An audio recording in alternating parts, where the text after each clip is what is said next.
In downtown Asheville and South Asheville.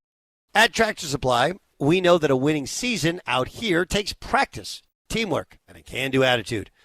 Thankfully, when it comes to teamwork, yes, neighbor like Tractor Supply. No matter the season, our team members are here to help. Like you, they know that nothing beats the feeling of seeing all your hard work pay off. Whether you're caring for pets, chickens, or a few acres, we have everything you need to get the most out of life out here. Season after season, Tractor Supply. For life, out here. Portions of the following program were pre-recorded.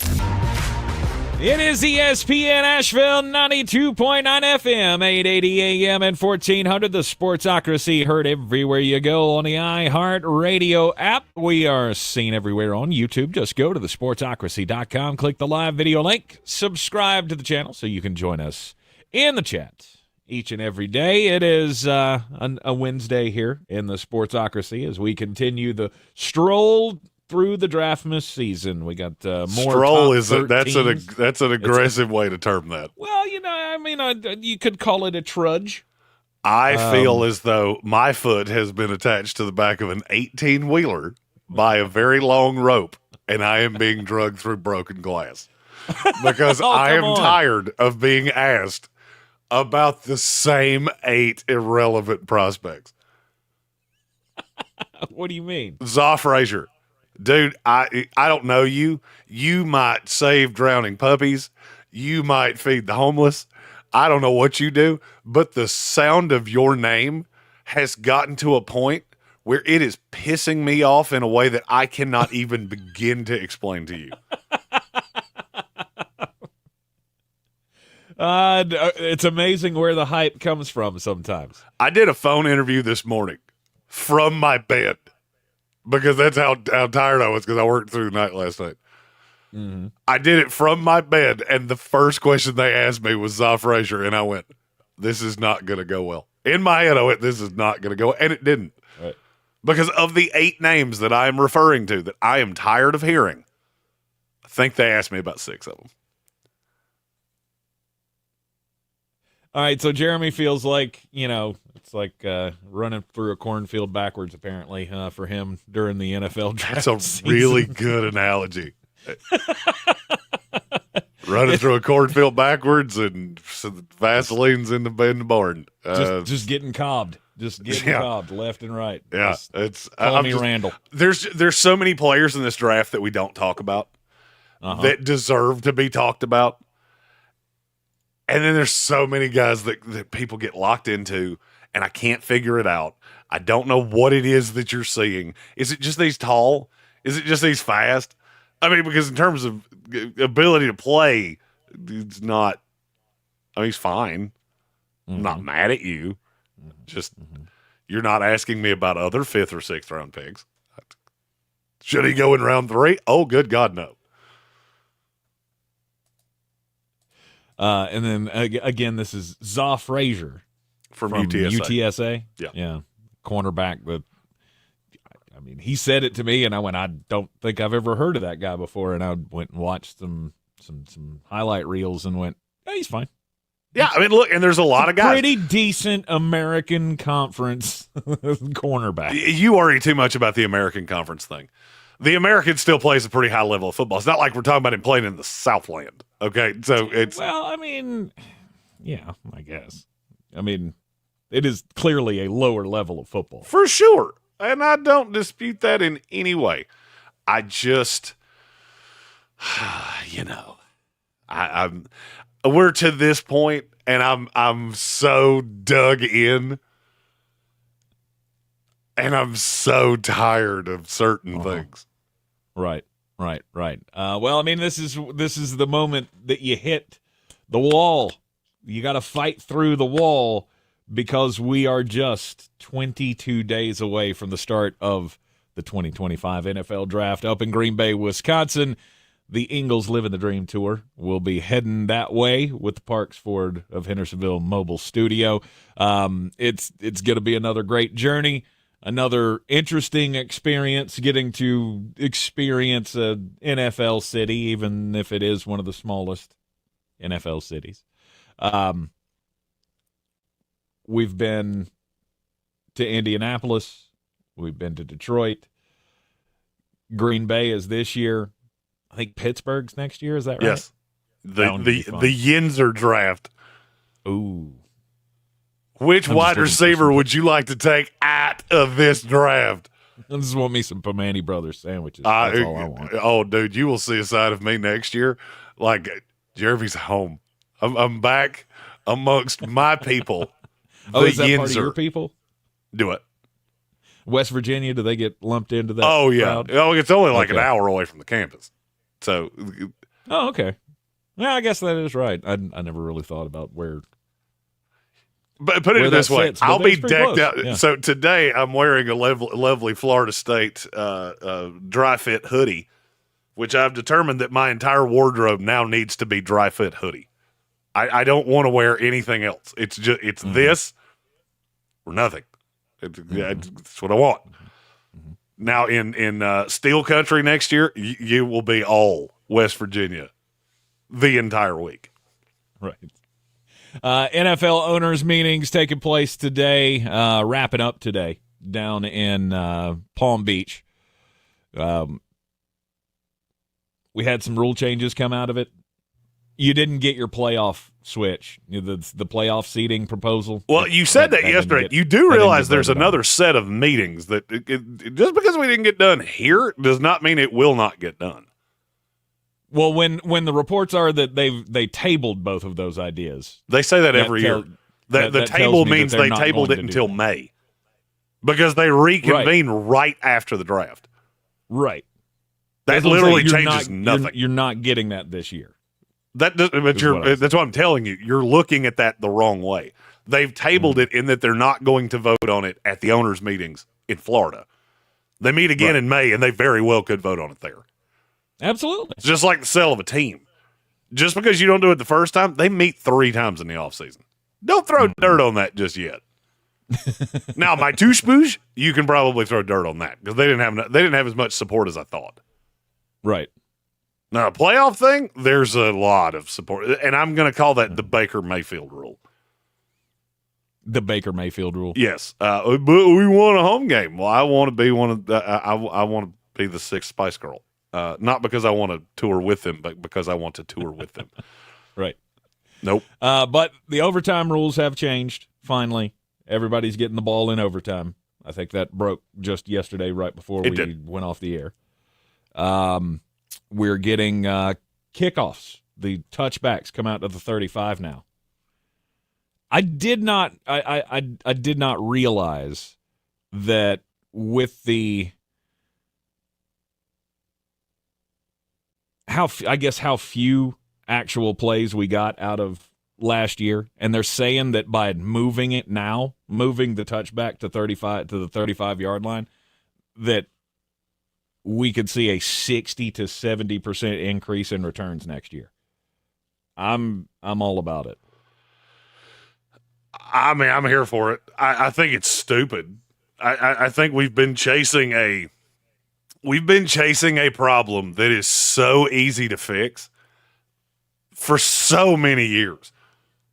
You remember when you remember when we first started talking about this and it was all about player safety and we don't want to blah, blah, blah, blah, blah. Now you're encouraging us to do this. Hey, if you want more returns, and I don't know why this is so hard for them to figure out, but it is, put the tee on the 20-yard line.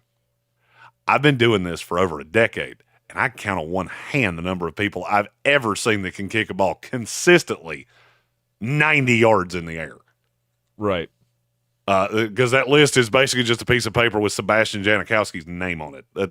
Well, no, I mean this opens up the door for a whole new scheme, a whole new plan. They apparently changed some blocking rules too on the kickoffs that they say are going to open up more plays. I don't know what the details were on that. That's all it said, which makes me think, well, that's kind of weird. Like, so you're just literally going to just force this thing to happen after telling us that it wasn't a play that we needed in the game. Now you're like, oh yeah, we do need that play. We need to run as many plays as possible. Well, I mean, we do need that play. We need that to be an impact play, and I've said that for a long time. I mean, you remember last year when we were at the Hall of Fame and we were talking about there's going to be 10 kickoff return touchdowns this year. Do you know what the number actually wound up being? I know of 4. Like 6? It's got to be something in that neighborhood because I know of 4 off the top of my head. Right. There weren't quite as many as I wanted, or as I had hoped that we would see. But kickoff returns were at 32% last year. Those were the actual ones that we returned, 32.8% of kickoff plays. So they're hoping to bump that up to at least 50%. The number I heard was 70, which that feels aggressive. Well, they want it to increase by 70%. So they want the 38% to increase by 70%. So that would get you to, 50? Somewhere in that neighborhood? Which I'd be completely okay with. So, yeah, owners' meetings, nothing major coming out of that. I mean, the Vikings back in J.J. McCarthy, because who didn't see that coming? But they are, but they're not. We don't want to name him the starter, but he's our guy. It's the weirdest thing I think I've ever seen. We love JJ, and if everything goes right, then he's going to be our starter. Why did you say it that way? Well, I mean, we would like him to be the starter. Are you being held against your will? Does somebody have a gun on you like that I can't see? Why are you talking? No one talks this way. Why are you doing this? After last year in Minnesota, I would keep everything open-ended because I didn't see that Sam Darnold thing coming. Not a chance. That's weird. Hell, when the season started, I was on the Sam's got 4 weeks. That's it. Tank, and then they're going to turn it over. Not a lot of people saw that Sam Darnold turn coming. Oh God, it's really just it's a select few with a particular set of skills. Yeah, but now we call ourselves the League of Shadows. But now it's J.J. McCarthy, and you don't have anything else at the moment. But you never know. We might find something. You know what this is. You know what it is. It's not hard to figure out. It's the reason Aaron Rodgers hasn't signed with the Pittsburgh Steelers. It's the reason they're being so coy. It's because they know there is a possibility they're going to come to camp in May, and they're going to watch J.J. McCarthy and go, wow, he sucks. And then they crawl across broken glass to get to Aaron Rodgers and go, please, Mr. Ayahuasca, could you come save us from looking stupid? Because we let Sam Darnold go for an amount of money that would not have been that hard to match. But that's if he's even still there, though. I don't think Aaron signs before the draft. I could be wrong. Right. If you've waited this long, there is really no point in you signing now. Now, I think we're past, I want to say March 31st is the day that the compensatory formula closes off. So maybe that's what you were waiting on. I'm going to go out on a limb and say I doubt it.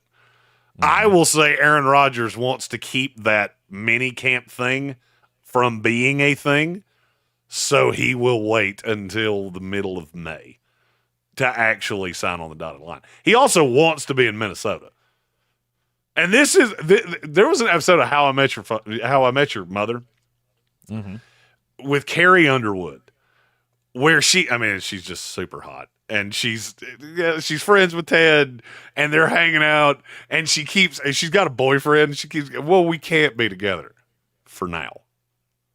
And at the end of every one of those, she would go, for now. And Ted would get all doe-eyed and go, oh, shucksy doodles.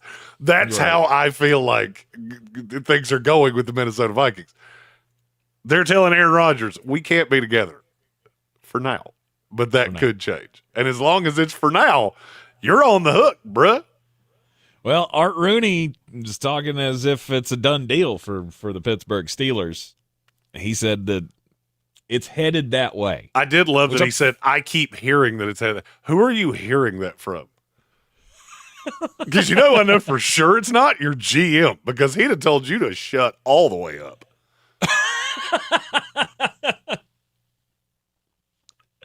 No. I mean, that kind of rings true to me, that he was told that, and now he's just telling the media. Like, why not?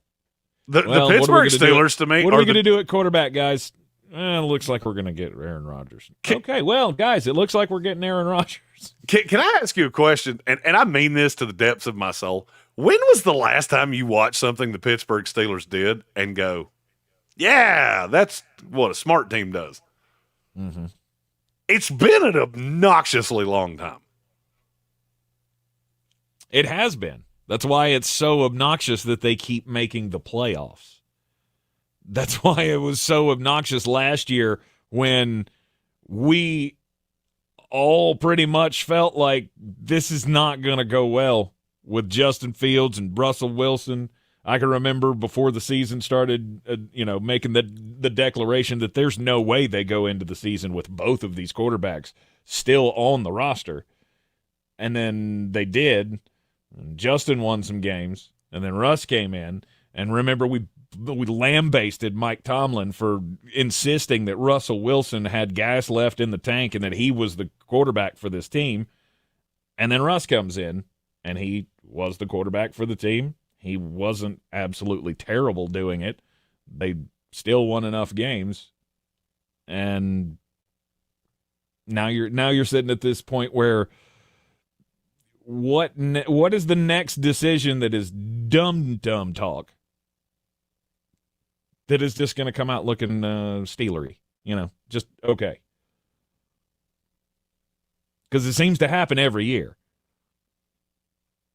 It's just shocking to me to watch a team that's a legacy that does so many of these things. You go, that's what the Jets would do. That's like a Bush League Jacksonville Jaguar, where the owner comes out and go, everything I'm hearing that's traded, it's going to be Aaron Rodgers. You know why you don't do that, right?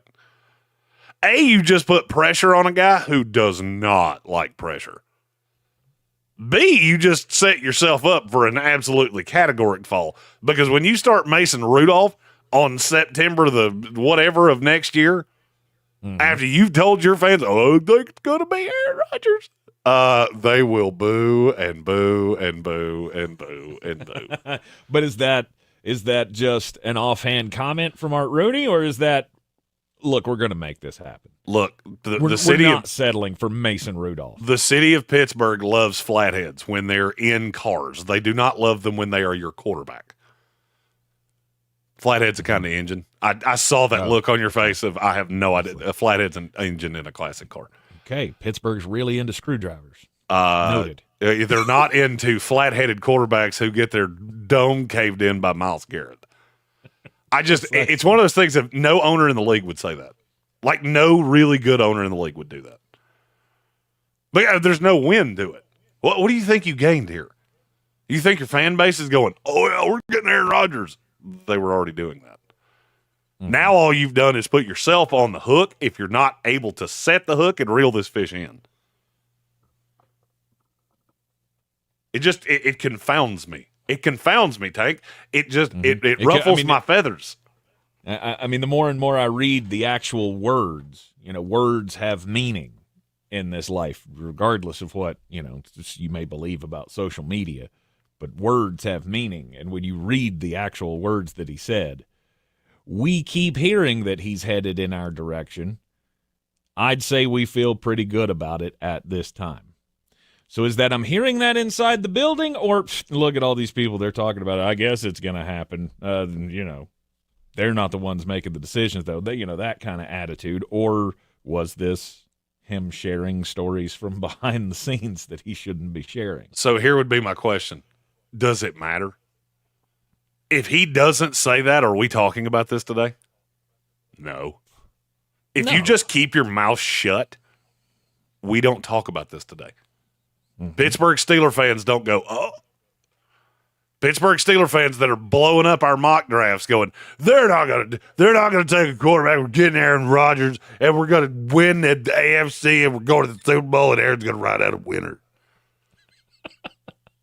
In between their mom coming down with Hot Pockets, they got a lot of free time. Okay, and you just gave them something to about today. Yep. And that's not the way you're supposed to do that. You're in the Sportsocracy. This is ESPN Asheville, 92.9 FM, 880 AM, and 1400. This is a story of the one. We're clear. Specialist for university housing. That was pretty good. College students can major in wear and tear. Plus, housing so many students doesn't leave a lot of room to house. The only way that could have gotten better was if they could stop picking their boogers long enough. Fast, dependable delivery. Grainger carries the quality products he needs so he doesn't have to. From a new door hinge to a whole new faucet. Call, click Grainger.com, or just stop by. Grainger, for the ones who get it done. Hey, Joy. Oh, you are glowing. Oh, hey, more like Mira Joyed. Seth Rollins is on my Mount Rushmore. Act up. Tried mega coffees, prune juice, everything. Then Miralax. And hello, gentle relief without the harsh side effects. Ooh, how does it work? It works naturally with the water in your body for constipation relief. Find Miralax today at Walmart. Use as directed for occasional constipation. Hey everyone, April is National Volunteer Month, and what better time to be a part of something big? Realize the Dream is rallying the nation to reach 100 million hours. 100. You keep Jushin's name out your mouth. You give, every neighbor you help makes a difference. Whether it's volunteering at your local school, helping out at a food bank, or simply lending a hand to a friend in need, your actions matter. Let's build stronger communities and a better future together. Ready to make history? Head over to realizethedream.org and get started today. Are you a business owner, CEO, or responsible for marketing? If you are, iHeartMedia can help you reach your goals and find new customers. We reach more consumers in your target area than anyone else, and we can give you access to those potential customers cost effectively across radio, digital, podcasting, and social. We'd love to show you how iHeartMedia can work for you. Get started today by calling 844-844-iHeart. Yep. Or 844-iHeart. Looking to buy or sell in Asheville? At Clarissa Sells WNC with eXp Realty, we're proud to be the #1 real estate team in Buncombe County. Give us a call, 828-77. That was what, like early 90s? Here for what matters most. When the springtime flowers are in bloom and the birds begin to greet you each morning, you know that the magic of Easter is right around the corner. Easter magic begins at Ingalls. In the aftermath of Hurricane Helene, we found out a lot of things about our community. It's clobbering, Daddy. And we learned in desperate times one of the best things to have around is a redneck with a chainsaw. Not just a chainsaw, boy, just country boys in general. When you live in these mountains, you figure it out. Like, you make stuff happen. After answering the calls for help that they heard on the brothers are still here, making it happen the right way. Fair, insured, and local. Need tree help? Call the chainsaw. Oh, yeah. I remember this now. This is J.W. Whitley, General Manager at Parks Ford of Hendersonville, introducing you to this month's Parks Community Heroes. Team at Silverados, who converted their music venue in Black Mountain into a donation and distribution zone in the wake of Hurricane Helene. Corey and his team founded Valley Strong Disaster Relief, dedicated you got 12 seconds to our neighbors in need. Nominate your Parks Community Hero at parkscommunityheroes.com. Experience the Parks Promise today at parksfordhendersonville.com. Miss Booker, man. The Sportsocracy. These guys are a f***ing disgrace. We're back in the Sportsocracy on ESPN Asheville, and Jeremy during the break telling everybody on the YouTube stream and me that he's been boning up for this wrestling podcast we were talking about doing. Odd times, Daddy. So you watched World War III. Two World War III. Two of them. Yeah, I watched two of them. And I realized, hey, as I watch this, I think I understand why you went out of business. And I went first and last, and they both had huge, huge problems. Mm-hmm. look, not all the gimmicks worked well. For right? sure. You remember the triple stacked cage from the Ready to Rumble? Yeah, movie? that's the one that Remember David Arquette won. Yeah, when they did that in real life. Yeah. Oh, I remember. Oh, I remember. And look, at some point, somebody in that building raised their hand and went, "We could make David Arquette our champion." And everybody in the room did not throw rotten vegetables at him. And that was an error in judgment. We would have if we'd known about it at the time. If we'd have known what was happening behind the scenes at the time, there 100% would have been fruit thrown. Oh, yeah, Vince and then Russo the would have great been thing run out on a rail. The great thing about the second World War III was that you watch it and go, "Oh, you remember that thing that Kevin Nash had way too much power? Cool. He eliminated 19 guys in about 45 seconds. And he just stood in the ring and he just waited for other things to happen. And guess who won that? That would be Kevin Nash. And Kevin this Nash. is why WCW does not exist anymore. Yeah. So yeah, look forward to doing some of that in the off season. Got them Jezebels, daddy. Eating pork, the son of a plumber. Eating pork and beans for dinner, daddy. Let's go. The American dream, nothing wrong. Oh, yes, indeed. All right. Were we talking about something before the break there? Or Look, I I'm just not gonna lie to completely you. got sidetracked by At your this Dusty point, Rhodes I impression. will do anything I can to not talk about the NFL draft for just a minute. Like, just get my brain right, because we're going to do 2 hours of it later today, ranking the corners and the tight ends. I don't do basketball, in spite of the fact that Nikola Jokic went 61, 10, and 10 last night. That he did. And then was back on the practice court this morning. And lost. I by the did, way. yeah. For those of you who weren't paying attention. Yeah, wins and losses in the NBA don't matter.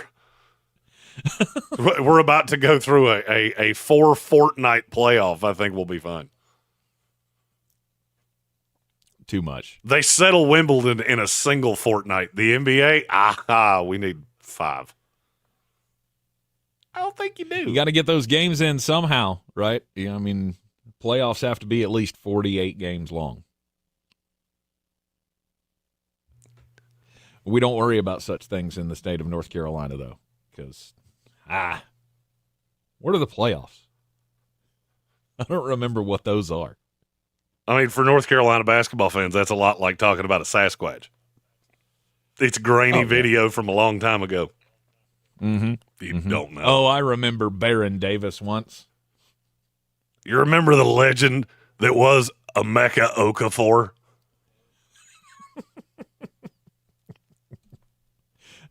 Somebody asked me the other day about Cooper Flag. Were we going to win the lottery and get Cooper Flag? No.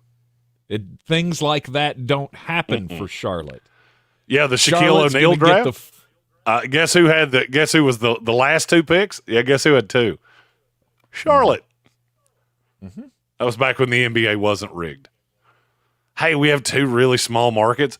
That's going to be 1 and 2. And after that, they realized we got to fix the lottery. We have to, the ping pong balls. We got to do something. Can't risk that. No, Charlotte's not going to end up with Cooper Flag. We're going to end up with some dude from Lithuania we've never heard of before. Or Ron Harper's kid, Dylan. Woo! See doing stuff? He's a top 3 pick. Is he good at the basketballs? If he can stay healthy. I'm not familiar. Not familiar. I tried to get into the NBA draft for this year, if for nothing else, to make fun of it. I got to 5 and went, I hate this already. Yeah. There's not. If you're a fan of the basketball tournament, right, and you've had a chance to follow some of these names over the last couple of years, the top of the draft, none of them are included in it. Like the guys that you've gotten to know, they're not included in the draft. No, they are your 2 and 3 went to Rutgers, be in who the second didn't round, even make it. They went 15 and 17. Mm-hmm. By the way, think about that for a minute. The two of the 3 best NBA draft prospects played on the same team, and they went 15 and 17. Tell me your league is broken without telling me your league is broken. Mm-hmm. Oh, wait. Two of the top 4 in the NFL draft went to the same school, and they barely Sorry made a if bowl as game. sorry if as a Charlotte Hornets fan, I'm not getting excited about VJ Edgecombe. Sure, he could be a great basketball player. He plays for Baylor, and I didn't watch much Baylor basketball this year because Macy O'Teague was no longer on the team. Before we go into the break, it does nothing for me. We have 2 super chats to get to before we go into this next break. All right. Here comes the money. Here we go. Money talk. Here comes the money.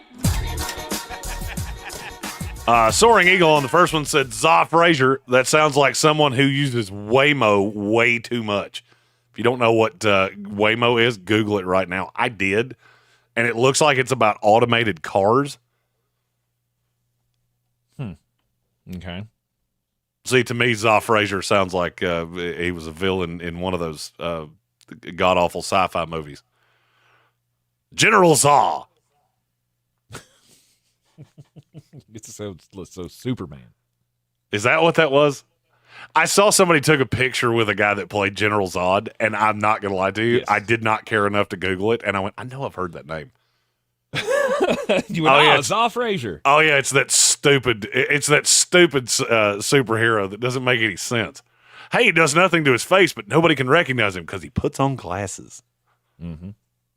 Nobody else has noticed he could fly. Okay, sure. He doesn't have that little curly cue of hair in his forehead either. Yeah, that's comb over, glasses, done. That's all you had to do. It's been fooling criminals for years. All right, we got one more super chat to get to here. Here comes the money. Here we go. Money talk. Here comes the money. All right, this is from Red Sea.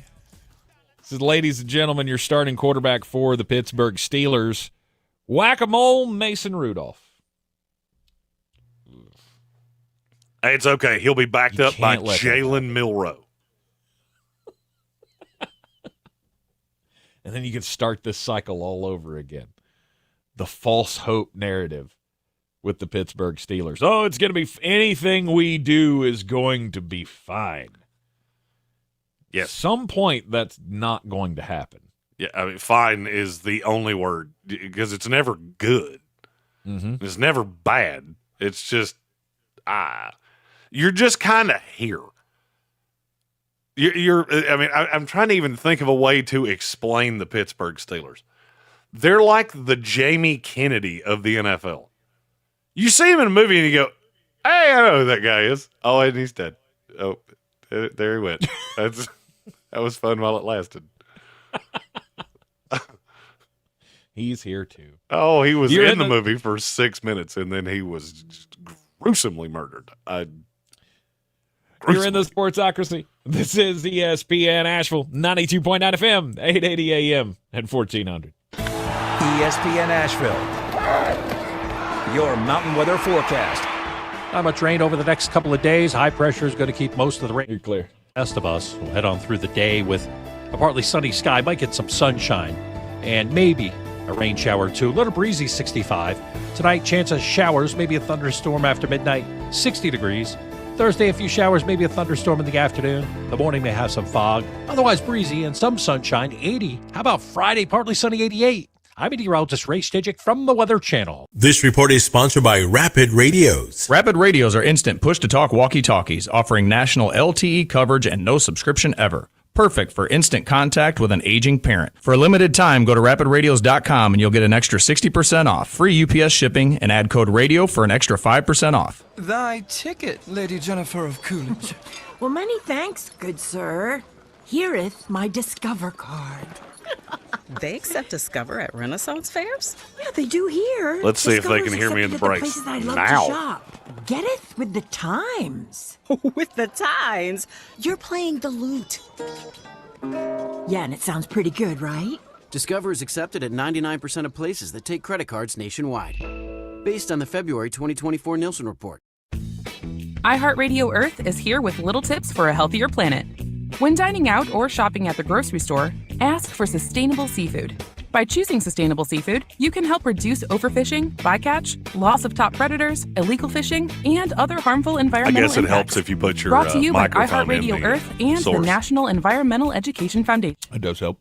More tips for smarter, sustainable living, or to take action in your own community, go to iHeartRadio.com/Earth. From the very beginning, iHeart has believed in me. Is this the point where we're supposed to talk about defunct WCW ideas like Fall Brawl? We believe in the power of music. Or your favorite War artists Games. all in one place. The free iHeartRadio app. Yeah, I like War Games. Nonsense. NXT the still does season never ends in the sportsocracy. Do they? No off-season with Dean Scott. The 2 rings around with the cage. ESPN Asheville. We just love football. Yeah, heard everywhere on the iHeartRadio app. Bear Smokehouse Barbecue That was another in Asheville idea has 2 perpetrated things by that all sports the American Dream doth crave: erode. bold flavors and big portions. Oh yeah, and they've got the balls. Bear's famous bear balls are packed with mac and cheese, pulled pork, cornbread, and deep fried, and then topped with bacon. Best WCW pay-per-view. Live music on Saturdays. Bash in at the the Beach. That was always my favorite. Mr. Jimmy's Barbecue. I liked Halloween Havoc, too. Downtown Asheville. That and one was South strong, Asheville. except that was At what Ingles brought Weather, we're us the celebrating Friday Yeti. Night Rivals, televising college True. to semi-pro soccer, or taking I mean, we did have that Zodiac storyline for a little while. Ingles. Low prices. Love the savings. The Dungeon of Doom. Manager at Parks Ford, Hendersonville. I would like to introduce you to some of our very own Parks community heroes, like Jeff and Chris, who led a fleet of Ford commercial vehicles throughout the night, delivering supplies with emergency services to all corners of the county and first responders. Like Daniel, a veteran who accompanied law enforcement and other veterans to perform search and rescue operations. Nominate your Parks Community Hero What was today my at outside story? I've already parkscommunityheroes.com. forgotten. That's parkscommunityheroes.com. Experience the Parks Promise today at Gianti.com. Boy, you must be outside your mind. The sportsocracy. Just a bit outside. He tried the corner and missed. All right, we are back at the Sportsocracy. This is ESPN Asheville, and I just want to talk about old WCW pay-per-views now. No doubt. You got it all. Fall Brawl, Bash at the Beach. Oh, man. Man, how did you screw that up? You almost had to try. Starcade. Starcade was great. Anyhow, it is time to get just a bit outside, and Jeremy, it looks like the old SEC. They're I mean, the rich just get richer. Did you see the number figure that they put on how much the 14 teams in the March Madness tournament made for the conference with all of their wins? I did not.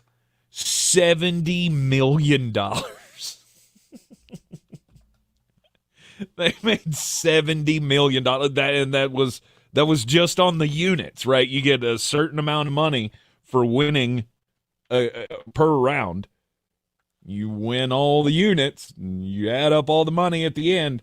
And the fact that, well, they had half of the Sweet 16 when it's 7 of the 16 teams, or that sounds right. 7 of the 16 teams left were all from the SEC. They also have half the Final Four, and they're guaranteed to have a team in the final. They do. $70 million. The rich just get richer, and this is why. This is why something's broken. Something is broken with my story, too. It's about the Las Vegas Raiders. John Spytek, new GM of the Raiders, was recently on Sirius XM radio and was asked about his team's draft plans. And he is getting pressure to draft a specific player from a surprising source. His quote was, "My son has made it no secret that if we don't pick Ashton Genty at number 6, he's walking out of the family and he's going to find somebody else to live with, probably whoever takes Ashton." He walked right into our building and basically told Mark Davis, if my dad doesn't take Ashton Genty, he's doing a bad job. Nice. Now, Mr. Spytek, I must tell you that this is way too much information to be giving to a radio program. As radio hosts, we appreciate it, but you should not say this unless you are setting your son up for the greatest heel turn of all time. where you trade up for Travis Hunter, and at the podium you look at your, by the way, Jack's 9, if you were curious, where you look at your son and go, hey, you let the professionals do professional things. You stick to your blocks. Tell me how to do my job. I sleep 2 hours a night, and I keep this family fed and clothed and a roof over our heads, and you're go play Minecraft, you little turd. Tell me who to draft. That would make me love John Spytek forever. No, it wouldn't. Oh, no, it would terrible. totally make me love him. That would be terrible. You walk into my employer and tell my boss that if I'm not taking Ashton Jeanty, I'm not doing a good job. Do you understand that all your toys come from me? You get that, right? I'm the one fitting the bill. Go in and say I'm not doing my job if I don't take a running back at 6. How about you learn a book, kid? He's just trying to be like Joe Shane's kid. He's putting it on tape. He's getting it on record so that everybody knows if Dad screws up the number 6 pick and Ashton Jeanty becomes the next big thing, then they know. What are you going to do when I get fired and I'm working the night shift at Whack Arnold's? What are you going to do then, son? Then it's you a Chappelle Show reference. That was drafted. Then you should have drafted Ashton Jeanty, Dad. Yeah, I don't agree with that in any way. I do find it strange that he said this, though, because this almost feels like you're tipping your hand. No. It's a cute story. It's a cute story. I mean, I'm sure he's. I mean, Gianti's obviously got to be on the board, right? He's on the big board. He is, but I don't. We're not giving him any assurances by telling everybody that my 9-year-old really. No. That's not what I'm looking at. Okay, so I'm playing this out several steps in advance.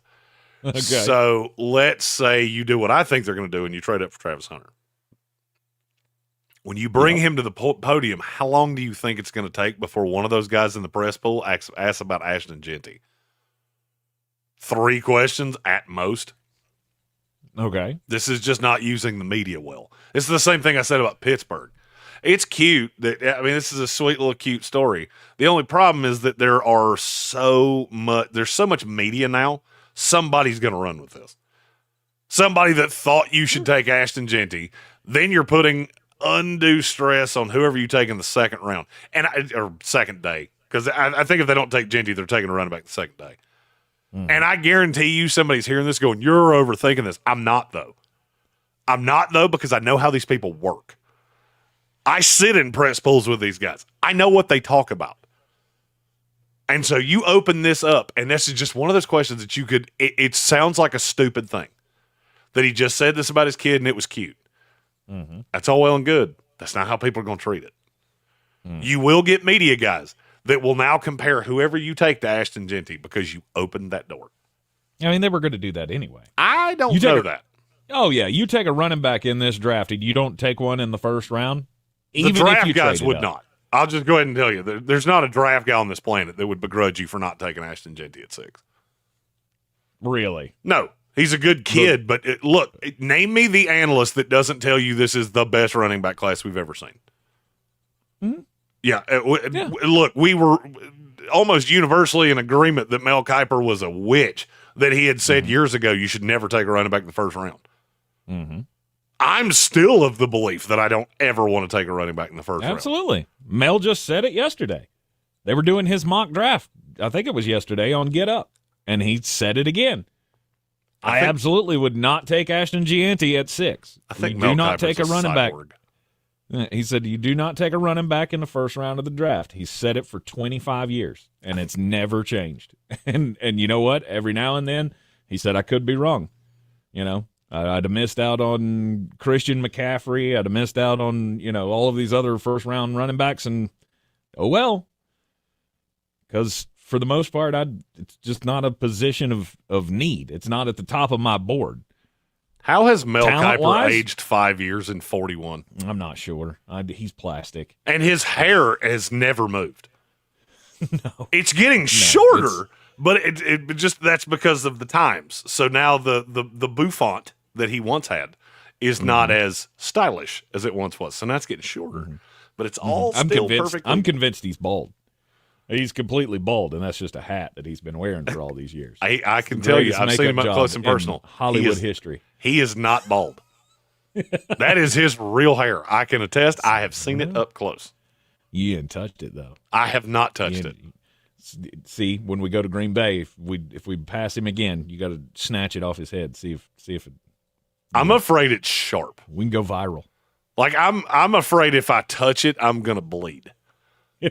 I'm pretty sure it's electrified. I think it has. Fence. If you tried to touch it, it'll zap you. I think his hair product is in the same vein as the primordial ooze that turned the 4 turtles into the Teenage Mutant Ninja Turtles.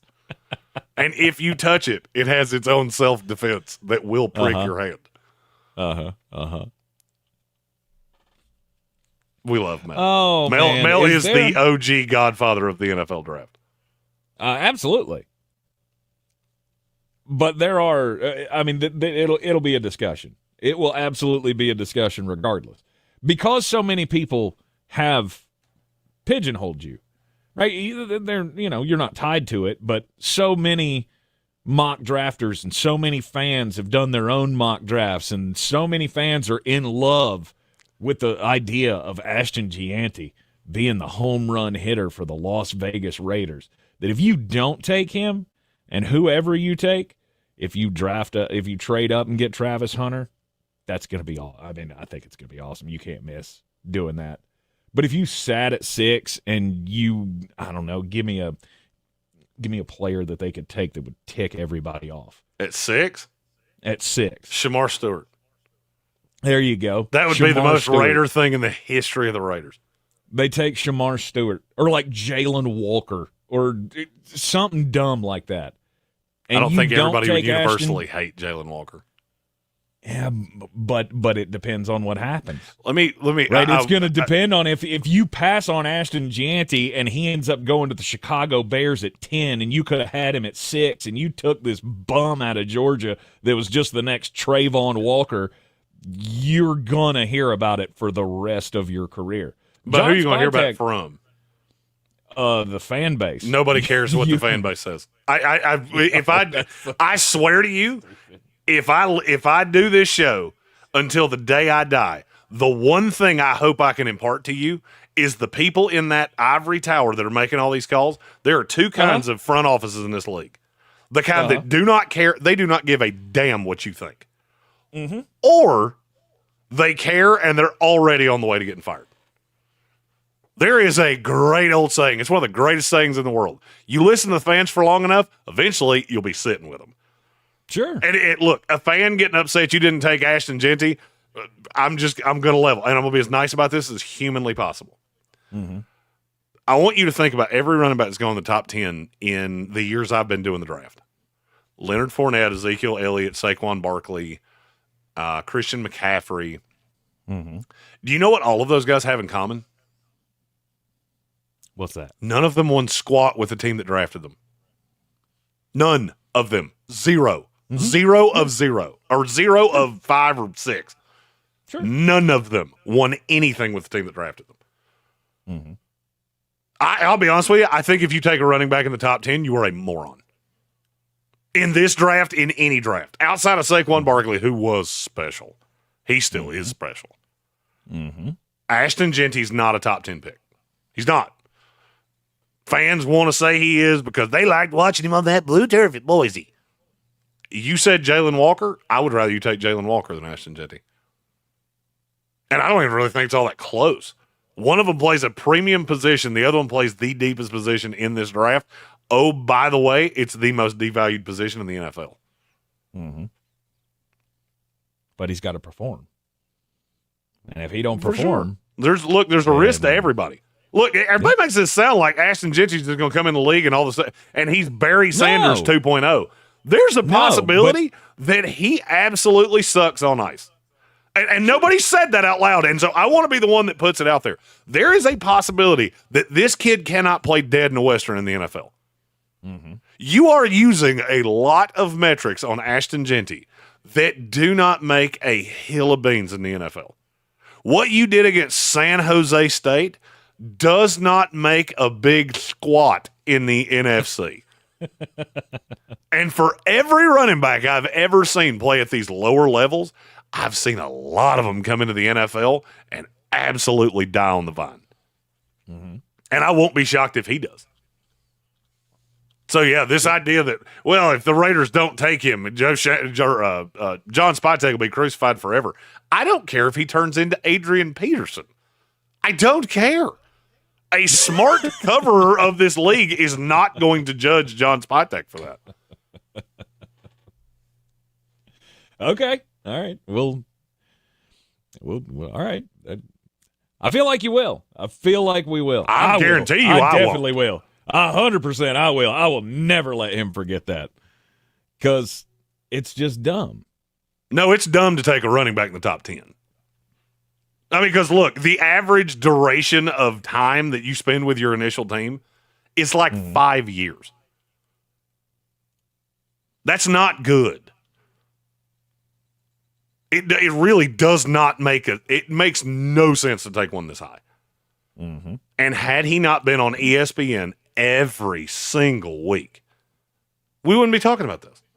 I told you about Ashton Jeanty in the offseason. I went back and pulled the audio of I know he's going to run for a lot of yards, and I'm probably not going to care. And I kind of waffled a little bit because he was so good between the tackles, and the more I've watched him, the less I care. I just look at him as a small running back that cannot block at all, which means you're going to have a pass catcher. Mm-hmm. I'm not taking that at 10. I'm not taking it 6. I'm not taking it anywhere up there. And I'll go ahead and tell you, the team that does it, I'm going to crucify you when the grades come out. Because the difference between Dylan Sampson, who had an outrageously good pro day. We haven't talked about pro days. We probably should dive into that at some point of guys that really help themselves. Dylan Sampson ran like a 4.46 or something like that at his pro day. Yeah, that's plenty good enough for me to go, you're a wish version of Ashton Jeanty.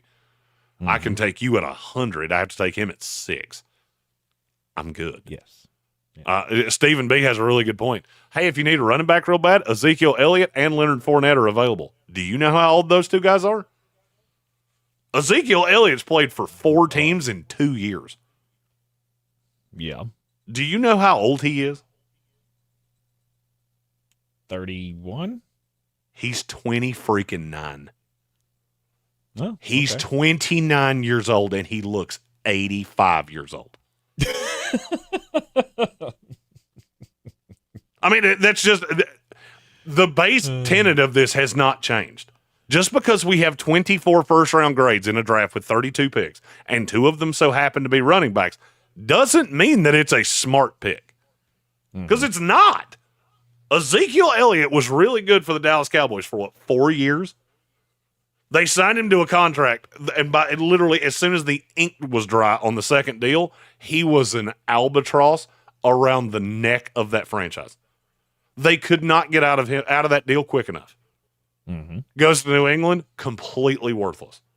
Comes back to Dallas, completely worthless. Goes to the Chargers, completely worthless. This guy's been in the league 8 years. Mm-hmm.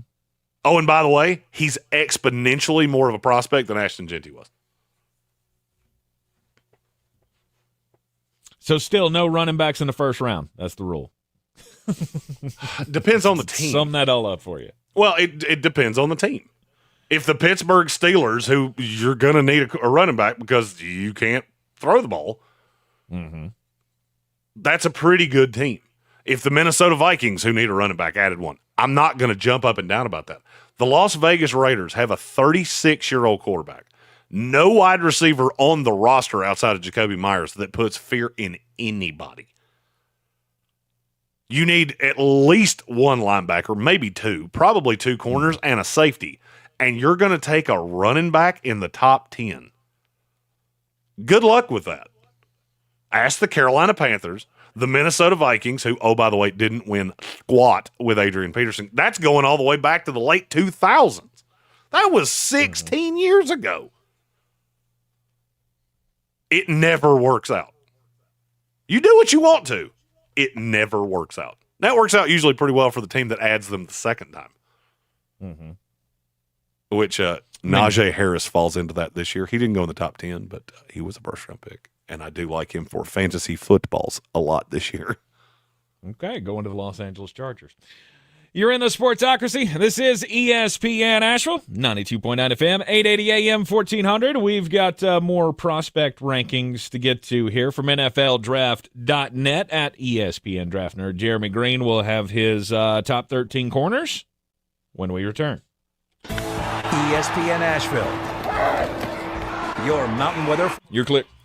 So I didn't get to answer this while we were discussing this. Most of the rain Matt well to the asked west in of us. the, Head on through in the the day chat with a partly if sunny Genty sky, drops might to get some 20, do you sunshine. think there's value? And maybe Absolutely. a There's rain a shower spot, or two. there's a little breezy, crux where you 65. pass this. Tonight, And chance that of crux is showers, usually maybe a with teams that thunderstorm after don't have midnight, 60 70. degrees.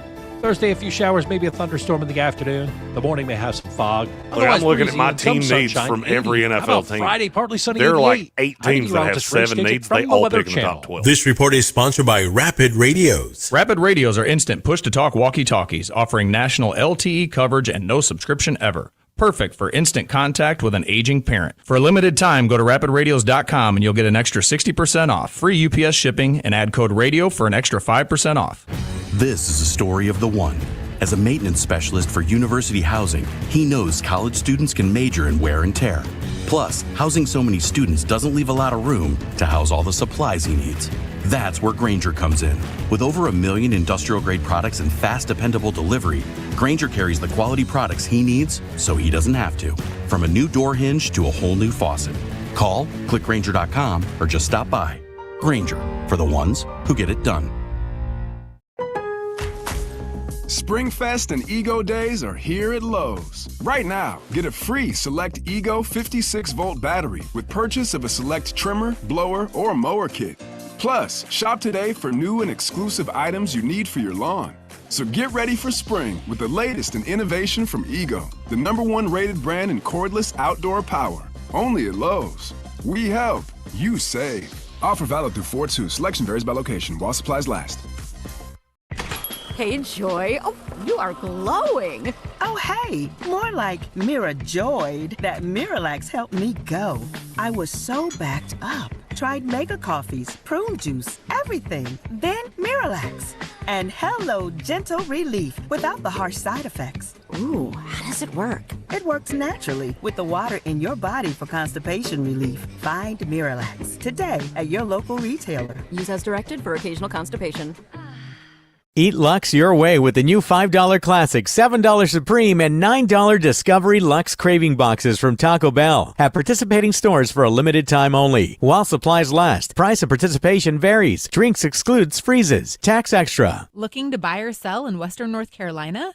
At Clarissa Sells WNC, we're proud to be the #1 real estate team in Buncombe County, selling over 100 homes in 2024. We represent both buyers and sellers, and with a personalized approach to meet your needs. At Clarissa Sells WNC, real estate isn't about properties, it's about people. Call me today, Clarissa Marshall, at 828-774-6343. When it comes to real estate, we're here for what matters most, you. Welcome to Harvest Farms, where the best organic or natural products are waiting for you. Where the fields are filled with flavorful delights, and every bite is backed with the highest quality and attention. This is a place of affordable organic adventure, where freshness reigns supreme, that can only be found at Ingalls. Harvest Farms Organics. You'll love what's inside. Mountain Graphics and Showtime Sports have teamed up under a new local owner to serve our community with the finest custom apparel and unique branded items at the best price. Mountain Graphics and Showtime Sports can customize whatever you, your team, or your local group may need with high-quality screen printing, embroidery, and laser engraving. Visit mtngraphicsavl.com or showtimesportsavl.com. That's mtngraphicsavl.com or showtimesportsavl.com for your local one-stop custom apparel shop. Calling all foodies, beer lovers, and barbecue fans. Join us on April 9th at Bear's Smokehouse Barbecue in downtown Asheville for pork and pour, a cut-up and sip-down class. A butcher will break down a hog while teaching about sustainable farming. Plus, Highwire Brewing will be on hand to pair craft beers with mouth-watering barbecue bites. Join us on April 9th, where butchery meets brews. Go to bearsbbq.com to learn more. Cheers to pork and pours. This is J.W. Whitley, General Manager at Parks Ford of Hendersonville. Our purpose, to improve lives with every interaction. Nominate your Parks Community Hero today at parkscommunityheroes.com. Like Trent and Doug, whose first instinct was to fill their trucks with supplies and drive to the hardest hit areas in those first hours. Like Eric, who hosted the football team to support their neighbors and begin the cleanup efforts. Nominate your Parks Community Hero today at parkscommunityheroes.com. That's parkscommunityheroes.com. Experience the Parks Promise today at parksfordhendersonville.com. Have you ever wondered if your pet is lying to you? Why is my cat not here? And I go in and she's eating my lunch. Or if hypnotism is real? You will use the suggestion to enhance your control. Or what's inside a black hole? Black holes could be a consequence of the way we understand the universe. Well, we have answers for you in the new podcast, Science Stuff. Join me, Jorge Cham, as we answer questions about animals, space, our brains, and our bodies. Listen to Science Stuff on America's '1 podcast network, iHeart. Open your free iHeartRadio app, search Science Stuff, and listen now. From the Ingalls studio, WPEK Fairview, WMXF Waynesville, W225CJ Candler, the #1 preset in your car, and the new and improved iHeartRadio app. Free never sounded so good. The Sportsocracy. It fires me up, man. I love it. Say it one more time. The Sportsocracy. Take it back! Beer City's best sports talk. It is gross. Just earlier. They are mature, actually. You just have to get to know them better. Your lunchtime dose of dumbassery. Live from the Ingalls studio.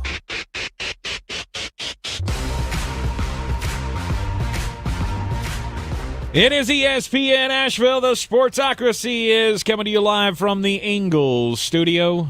Also the NFL Draft.net Mullet Manor. Heard on 92.9 FM, 880 AM and 1400. Everywhere on the iHeartRadio app. Have you made us your #1 preset yet on the iHeartRadio app? If you haven't, you should. We got presets just like the car now. It's absolutely free. Download it now. You can see us everywhere on the YouTube. Just go to thesportocracy.com, click the live video link, subscribe to the channel so you can join us in the chat. It is another day of just ticking away the draft rankings here, just taking them down off the board, Jeremy, as we're making our way to the 2025 NFL Draft. Mullet Manor is starting to feel like a crypt. I may start writing really dark Edgar Allan Poe type poetry before we get to Green Bay. He's going to start wearing berets and drinking lattes, and we may need some kind of an intervention. I do have an espresso machine in my house, so I already drink that. So you should be the first one to create the Fireball latte. I had a Fireball cake around my birthday. It was lovely. Really? Yeah, it was graham cracker. The graham cracker was infused with Fireball, and it had a strawberry filling. Oh, it was very good. Wait, it was a cake or a pie? Kind of like a combo of both. It was layered like a cake, but it had pie filling on top. So she called it a cake. So I went with it. It was a sweet treat, Tank. That's all I can really tell you. Was the middle of said confectionery, was it fluffy? Was it flour based? No. Was it a baked good? It was, I don't know. Or was it like a cheesecake? You've asked me more questions about this cake than you've asked me about any prospect since we started doing this. Well, it's far more interesting than any prospect that we've talked about so far. I'm going to go out on a limb and say I disagree with you. But it was good. It was. All right, good. Glad to know it was good. Our next position group from NFLDraft.net is the cornerbacks. How would you grade this overall class? Historically speaking, is this a really high class? Is this this kind of mediocre class? What do you think? I think you have a possibility of 5 really strong starters coming out of this. I mean, top 20 in the league type guys. Mm-hmm. From there, it gets a little dicey. There's not the depth. There's a lot of, and I shouldn't even, this is hard to explain. So I have 5 guys that are either ones or fringe 1-2s. That's all 5 of my top 5 that I'm getting ready to detail. From there is a significant drop-off. And you get into a layer where basically the top of the next tier and the bottom of the next tier, they have about the same hit and bust rate. Then there's a drop from there that goes long way. Real long way. I have 10 that I think are dogs. Okay. In the right system, dogs. Then it gets a little more up in the air from there. Okay. All right. The top of the class for the corners has to be Travis Hunter. Tis. I think the grading on Travis Hunter is... It's curious to me. It's curious to me how people look at him. I heard Mike Vrabel at the owners' meeting say something to the effect of he did not think that Travis Hunter could play both ways. I was not surprised that he said that. He said something very similar to that at the Combine. I don't hear that from certain teams, though. That's why I'm so convinced that a team's going to make a move on Travis Hunter. The teams that are in love with him are in love with him. And they think he can be a stud on both sides of the ball. You just have to manage his touches, manage his snaps. Travis Hunter is one of the best corners I've ever evaluated. He is not one of the best receivers I've ever evaluated. I think that's where people get lost, is that we say he's the number one corner in this class. He would have been the number one wide receiver in this class if he worked out specifically as wide receiver. That doesn't mean he's an elite receiver prospect. It just means he's the best one in this class. And I think there's kind of a disconnect where people don't put 2 and 2 together there. This is a top 5 corner I've ever evaluated. I have him up there with Sauce Gardner. I have him up there with the highest of high side. Wide receiver, he'd be somewhere in the 20s. That's why I think he's a corner that will moonlight at receiver, not the other way around. So if you look at the teams that would treat him as a receiver first, it seems like all of them are out. The Cleveland Browns would treat him as a receiver first. They said it specifically at the Combine.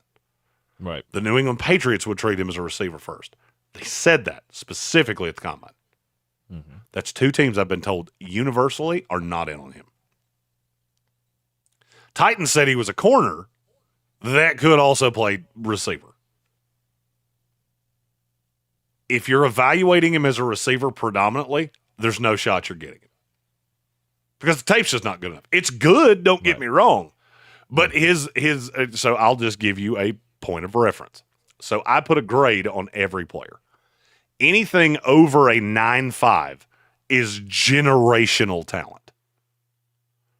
Travis Hunter as a corner is a 9.6. He's a 9.1 as a receiver. That's a big difference. Doesn't sound that way. It's only 5/10 of a point. Sound like. So the difference between a 9.6 and a 9.1 is a generational talent to a solid first-round pick. Mm-hmm. Teteroa McMillan's a 9.1. Walter Nolan's a 9.1. Mike Green's a 9.1 with the one real year of production and off-field issues. Do you hear anybody talking about those guys going in the top 5? No. There's a reason, because they're not top 5 picks.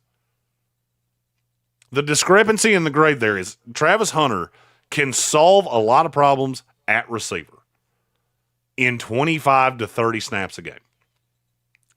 He can be your lockdown number 1 best corner on the field for 70 snaps a game. Mm-hmm. Can he hold up to 100 a game? I have no idea. Never seen anybody do it. Never seen anybody do it in college, though, either. And he did. And he did it. I mean, his snap count in college was insane. But he's here, and he's healthy, and he really never had much of an injury issue. Now, into the evaluation of him as a corner, he's better in zone.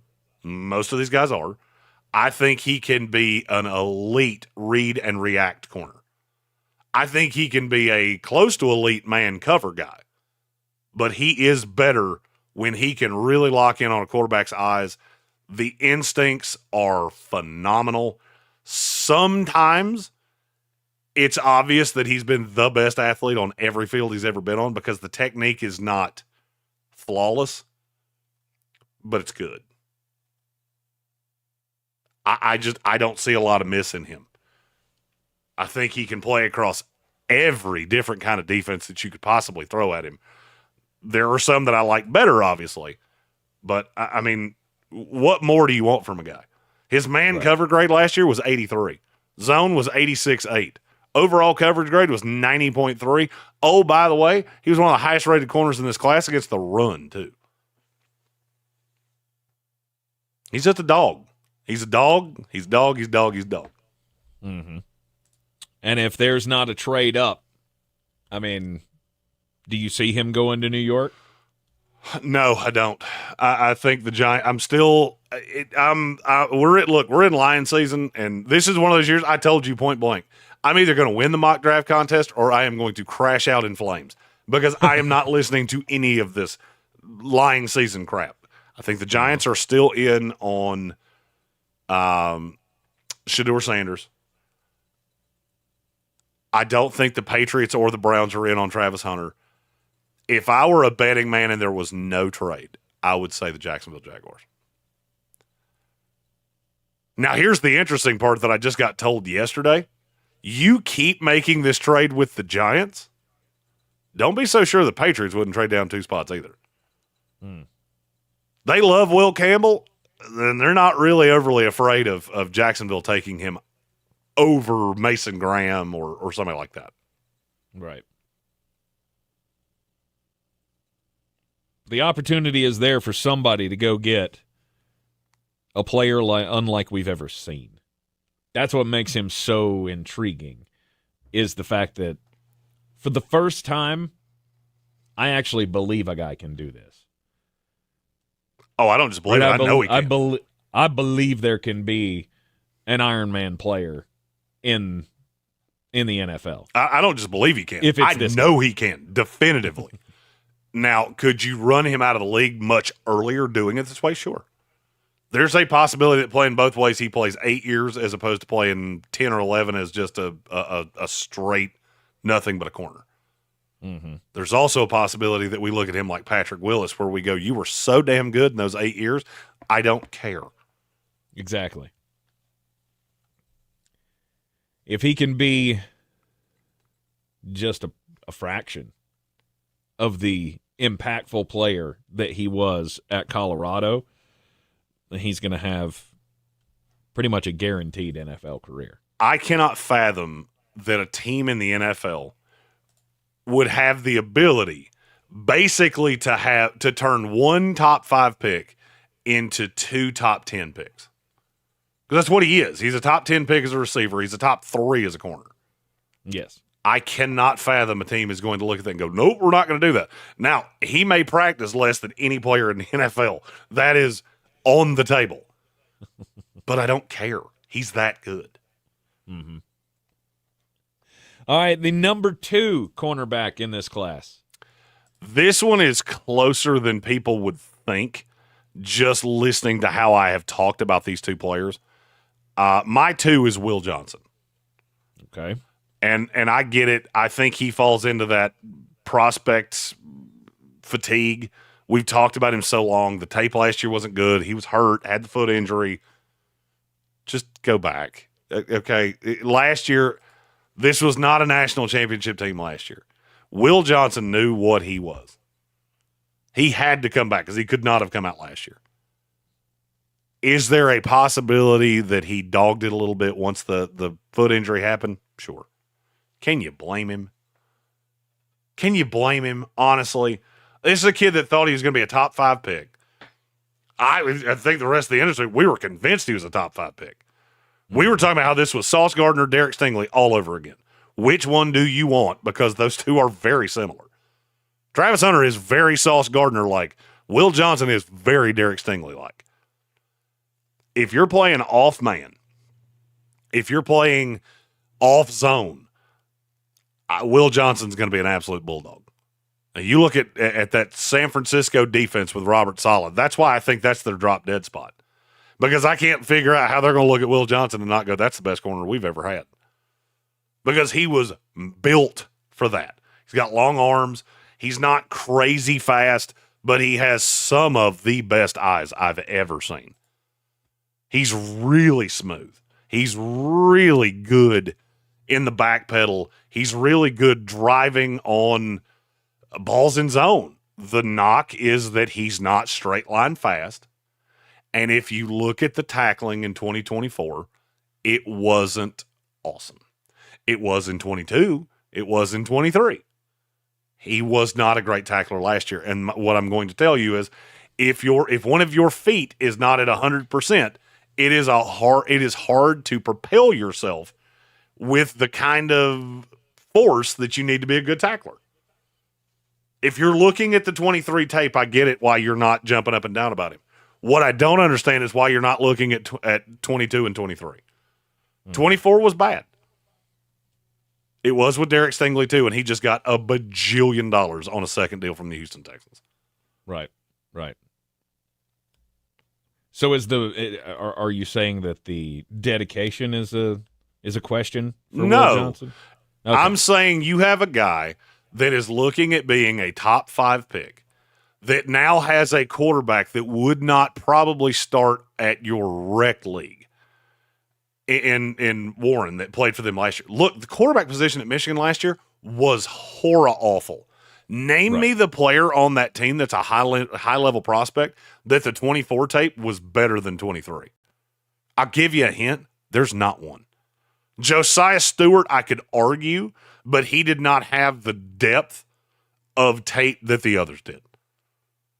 Mason Graham was a no-doubt top 5 prospect. So was Will Johnson. Both of them were not as impressive this past year. Kenneth Grant, there was way more dog in it this year, because the team's not as good.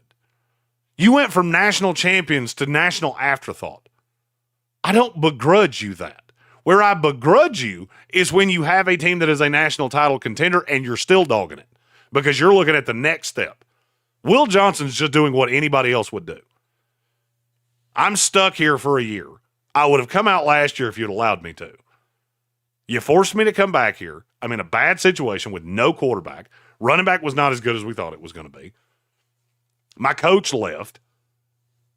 And now I'm here. And then he got hurt. And so, no, I don't think there's a dedication problem. I don't think there's a motor problem. I don't think there's any of those things. I think it's a 21-year-old kid that had an injury-plagued year and maybe let it affect his effort level at times. Will Johnson, the cornerback out of Michigan, is the number 2 in the class for Jeremy Greene. We'll continue with the top 13 corners of the 2025 NFL draft class up next here in the Sportsocracy. All right, y'all. If you've been thinking about a bright Clear. your smile, Thank then you. April is the perfect time to visit Asheville Smiles Cosmetic and Family Dentistry. All new patients this month will get a free take-home bleaching kit or an electric toothbrush. It's your choice. Just for going in, setting up that appointment, you're going to walk away with the tools for a wider, healthier smile. Spots are filling up fast, so call today to schedule your appointment at 828-251-2426. Asheville Smiles is where you get world-class dental care with a hometown heart. Find out more online at ashevillesmiles.com. At Tractor Supply, we know that a winning season out here takes practice, teamwork, and a can-do attitude. Thankfully, when it comes to teamwork, it's great to have a neighbor like Tractor Supply. No matter the season, our team members are here to help. Like you, they know that nothing beats the feeling of seeing all your hard work pay off. Whether you're caring for pets, chickens, or a few acres, we have everything you need to get the most out of life out here. Season after season, Tractor Supply. For life, out here. This is the story of the one who, as a maintenance specialist for a historic high-rise, knows that vintage charm historically needs constant attention. Which is why, when it's time to upgrade turn-of-the-century mechanicals, they turn to Grainger. With easy access to 1 million-plus products and the scale to deliver when and where you need them. The right tools and supplies are never far away. So the one can keep that vintage building running like new. Call, click Grainger.com, or just stop by. Grainger, for the ones who get it done. Have you ever wondered if your pet is lying to you? Why is my cat not here? And I go in and she's eating my lunch. Or if hypnotism is real? You will use the suggestion to enhance your control. Or what's inside a black hole? Black holes could be a consequence of the way we understand the universe. Well, we have answers for you in the new podcast, Science Stuff. Join me, Jorge Cham, as we answer questions about animals, space, our brains, and our bodies. Listen to Science Stuff on America's #1 podcast network, iHeart. Open your free iHeartRadio app, search Science Stuff, and listen now. The iHeartRadio app now has presets. Just like in the car. You're our number one. Make us yours. ESPN Asheville, the mountain's favorite sports station, streaming 24/7. Your home for the Sportsocracy. Weekdays at noon. The Tar Heels and Atlanta Braves baseball. At Ingles, we know that fresh means local. The best ingredients don't come from a world away. They come from your own backyard. From the farms we support, to the stores we love, to the tables you treasure. Ingles, we're with you every step of the way. Buying or selling a home doesn't have to be stressful. Let me, Clarissa Marshall with eXp Realty, your local real estate expert, guide you every step of the way. Whether you're searching for your dream home, looking to sell quickly, or exploring investment opportunities, I've got the experience and the tools to get you the best deal possible. Call me, Clarissa Marshall with eXp Realty at 828-774-6343. Let's make your real estate dreams a reality. I'm your trusted realtor. I'm making moves and making dreams come true. This is J.W. Whitley, General Manager at Parks Ford of Hendersonville. Our purpose, to improve lives with every interaction. Nominate your Parks Community Hero today at parkscommunityheroes.com. Like Daniel, a veteran who accompanied law enforcement and other veterans to perform search and rescue operations. Like Spencer, who helped build a bridge out of debris to rescue 7 families after the road was washed away. Nominate your Parks Community Hero today at parkscommunityheroes.com. Experience the Parks Promise today at parksfordhendersonville.com.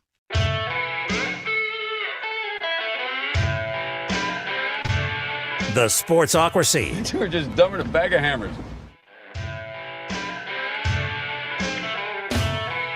We are back in the Sportsocracy. This is ESPN Asheville, your home for Atlanta Braves baseball. It hasn't gone well, Jeremy. It really hasn't. Braves have started out 0-6 on the year. Last one with the Dodgers coming up tonight, hoping not to get swept for a second straight series to begin the season. The game tonight will be starting here on ESPN Asheville at the very specific time of 8:23 p.m. It's the weirdest start time to a broadcast schedule I've ever seen. That is a different one. 8:23, first pitch at 8:38 on the dot. That's wildly specific. It is. It's all because of the CBA and the travel time, and that is the last latest minute of the day that they could have scheduled that game. And they did. And they did. They took the CBA to the formula and went, you know what? We're not going to round this up to an even number. We're just 8:38 p.m. Deal with it. Because baseball. Anyhow, you can hear that tonight. And all the Braves action here on ESPN Asheville all season long. We're talking cornerbacks of the 2025 NFL Draft class. NFLDraft.net has all of your latest rankings and mocks and all of the player profiles from Flostradamus Jeremy Greene. Travis Hunter's 1. Will Johnson is 2. You said it's close to number 3. Who is that? Jahdae Barron. See, that does shock me because you do seem like you have been harder on Jahdae Barron. So I'm harder on Jahdae Barron, not because I don't like him as much as a prospect. I don't think he fits exactly where. So he started as a safety at Texas. Okay. Then he moved into the slot. Then he went outside. He won the Thorpe Award as an outside corner. I still didn't love the tape of him on the outside. It's good. It's just not great. And so I look at him as more of a move piece. I think he's that guy that can play in the slot. He can play safety. You can put him on the outside when you need to. But I don't think he's a dedicated we took a corner. We're set for Miami takes him at 13. Nope, set on the outside forever. I don't love using him that way. I want to use him the way that the Detroit Lions use Brian Branch, the way the Philadelphia Eagles use Chauncey Gardner-Johnson. Now, the perk of that is he's better on the outside than both of them by a lot. I just don't think he can be an elite outside corner. He's a little short. He's a little stiff. But you get him in the slot, and he's really aggressive against the run. He's really good at getting his hands on a guy, and he's really sticky in coverage. Mm-hmm. It depends on what you're going to use him for. That's where my headache comes with Jahdae Barron. I mean, he's just he just looks like a hard knock corner to me, though. He's that guy that is not going to back down from the run game. And if you do catch it on him, you ain't getting far. No, he's a very good tackler. He's look, everything about the raw of him is fine. It's where you put him on the field that bothers me. Mm-hmm. Okay. But look, I mean, I know there is a team in the NFL that views him as a safety, which I was not prepared for somebody to tell me as we were going through this process. Okay. I did not think I was hearing that at any time. Because they feel the same way I do. They don't love the outside corner tape. He can do it, but it's kind of like candy. For Jahdae Barron, playing on the outside is a lot like candy. If you have just a few pieces, you're fine. If you make a steady diet of it, you're going to be fat and your stomach's going to hurt. And I don't think you want to do that. Now, where my problem comes in is where do you draft that? If I told you this was top 5 slot corner in the NFL with a little versatility to play on the outside, kind of like Mike Hilton or Mike Hughes, and he can play some safety in 3 safety sets, where do you take that? Is it worth taking in the top 10? No. So we're taking in the top 20? Yes. I would say right on the edge of that top 20. See, 18 to 25-ish. That's where I kind of fall in, is if Jahdae Barron, and look, I'm fine with him from 11 on, because I think he fits San Francisco really well. I think he fits Dallas pretty well, but I don't think they would take him. He fits Miami well. I think he would fit nicely in Atlanta. I think he would fit nicely in Arizona. I don't really have a problem with any of those. But I can't take it in the top 10. And where my gristle on him came was when we started taking him over Will Johnson, which doesn't make sense to me. Because positional value says Will Johnson and Jahdae Barron's tape is similar. Ty goes to the better position, and Will Johnson plays the better position. Nope. All right, Jahdae Barron, the corner out of Texas, at 3. And then is there a drop-off, a significant drop-off? There's not for me. There is for everybody else, and I'm not going to lie, it's starting to really make me angry. Okay. My 4 is Savone Ravel. Oh, but he got hurt. Is his leg still attached to his body? Because as long as it is, I don't care that he got hurt last year.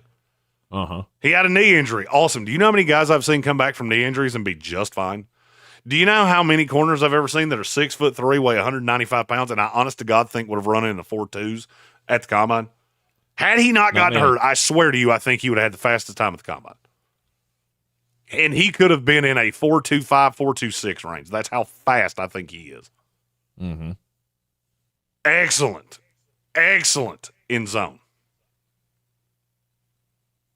I think can become a great press man guy.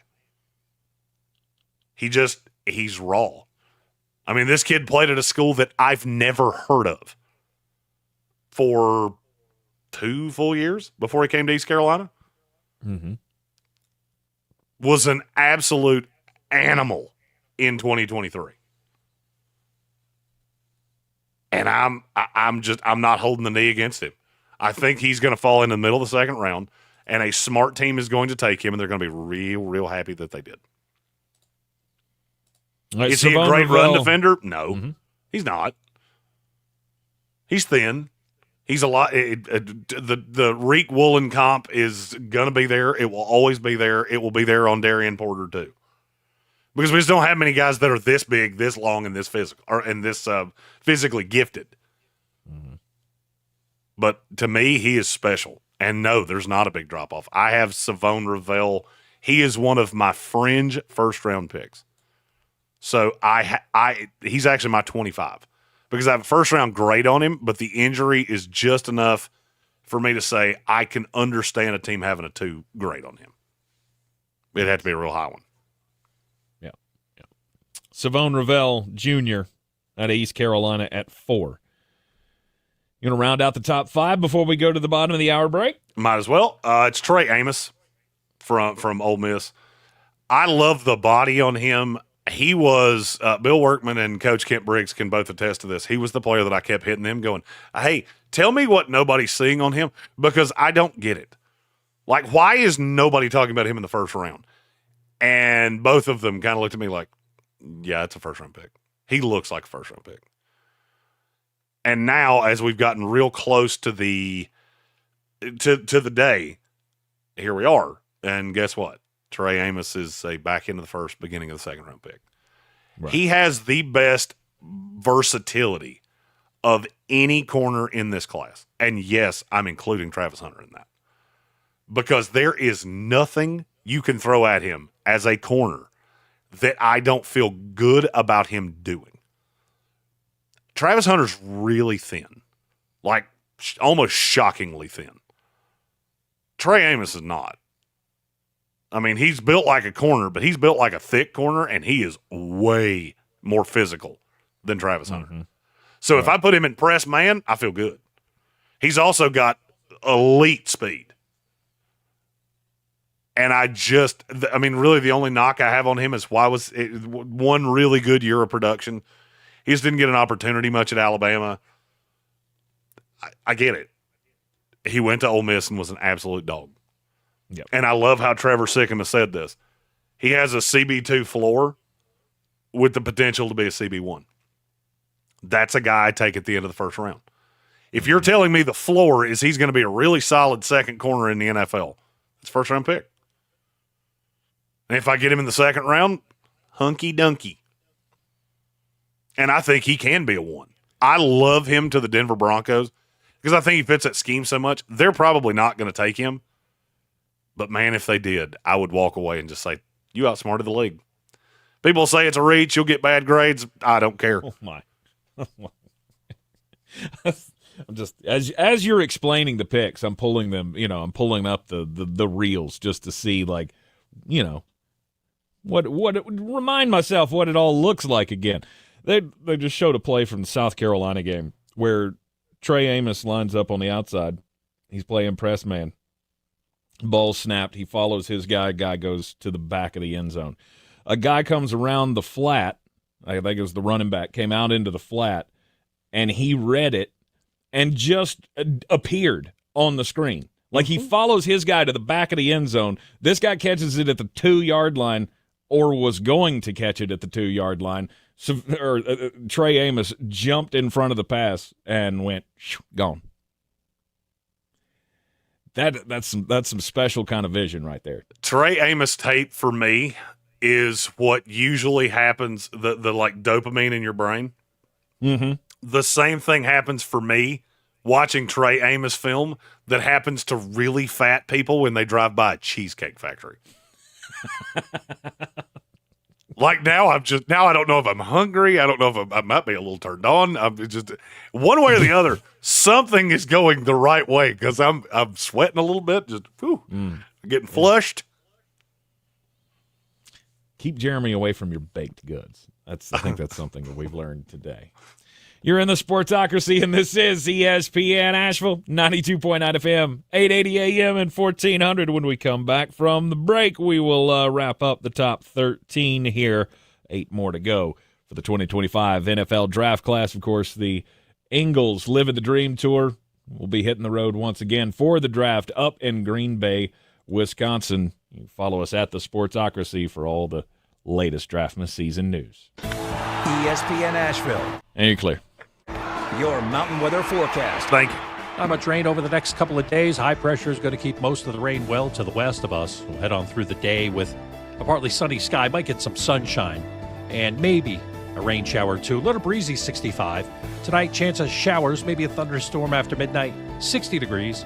Thursday, a few showers, maybe a thunderstorm in the afternoon. The morning may have some fog. Otherwise breezy and some sunshine, 80. How about Friday, partly sunny, 88. I'm meteorologist Ray Stijic from the Weather Channel. This report is sponsored by Robert Half. Robert Half research indicates 9 out of 10 hiring managers are having difficulty hiring. Robert Half is here to help. Their recruiting professionals use proprietary AI to connect businesses with highly skilled talent. At Robert Half, they know talent. Visit roberthalf.com today. Progressive Home Quote Explorer lets you easily compare rates, so shopping for insurance might be the easiest part of owning a home. Definitely easier than this. Psst, honey. Honey! What? Shh, there's a salesman walking up the driveway. Oh no, he's got a clipboard. What do we do? Get down. Down? On the floor, you... Shoot, did he see us? Why are you breathing so loud? Home ownership isn't easy, but with Progressive's Home Quote Explorer, shopping for home insurance is. Progressive Casualty Insurance Company affiliates and third-party insurers. Comparison rates not available in all states or situations. Prices vary based on how you buy. The quest to regain the division crown starts now.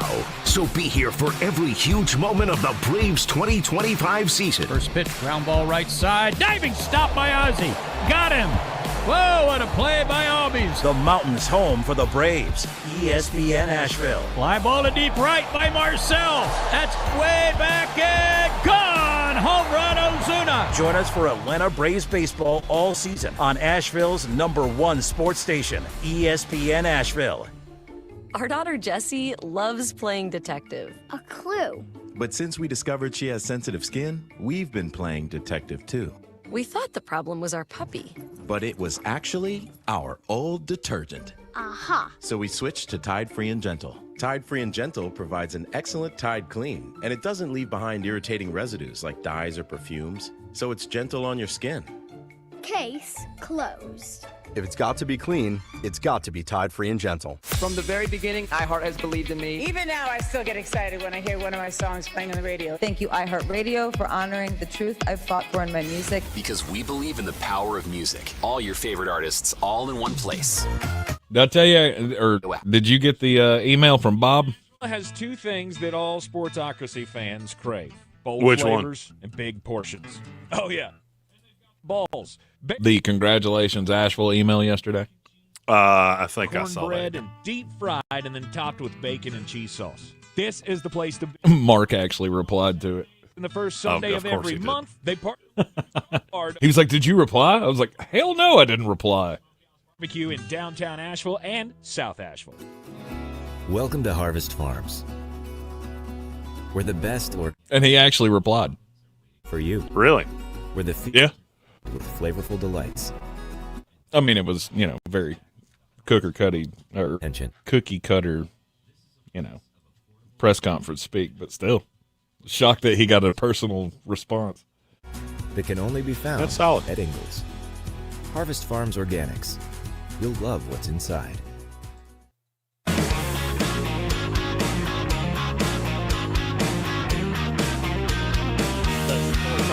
Why are you smiling? Because I love football.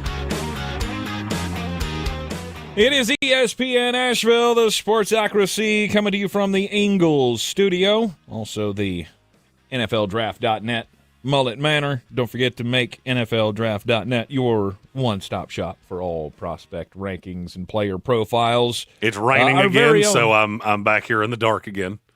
Oh, good Lord. Yeah, I sat. It's rat-tat-tatting on my chamber door. Just brooding in here. Our very own at ESPN Draft Nerd just pouring his heart and soul into the 640 prospects now that you've graded. Graded or that are on the board? Graded, I don't have a number. The board is actively sitting at 540. Yeah, I think we're going to stop at 540. I believe I'm good. I think I have. I keep looking at the other guys going, that gets into you're not a priority undrafted free agent. I don't think I need to go any deeper than this. That one guy from last year's draft in Detroit that got drafted, and he went, I don't know. I don't If know. you draft a player that I don't know who they are, let me just, over the course of the last 10 years, the hit rate on those guys is 0%. None of them have ever become anything. Do you even remember that guy's name? Oh, Lord. I just remember at that one point, and I want to say it was like in the 5th or 6th round, you looked over at me and went, I don't even know who that guy is. And I know that was 2 years ago because you weren't with me for day 3 last year. Okay. You were at Mark Starling's wedding last year. Okay, maybe it was a guy taken in day 2 then. No, there's never been a guy taken in day 2. I didn't know they were. I mean, there have been some that I went, come again for Judge Fudge? That's right. I forgot. I had forgotten about that. Yeah, I think I know who you're talking about from 2 years ago. In the next break, I'll look it up and I'll tell you the guy's name. All right. A lot's happened in the past year. For sure. That kind of just dawned on me like, oh, that's right.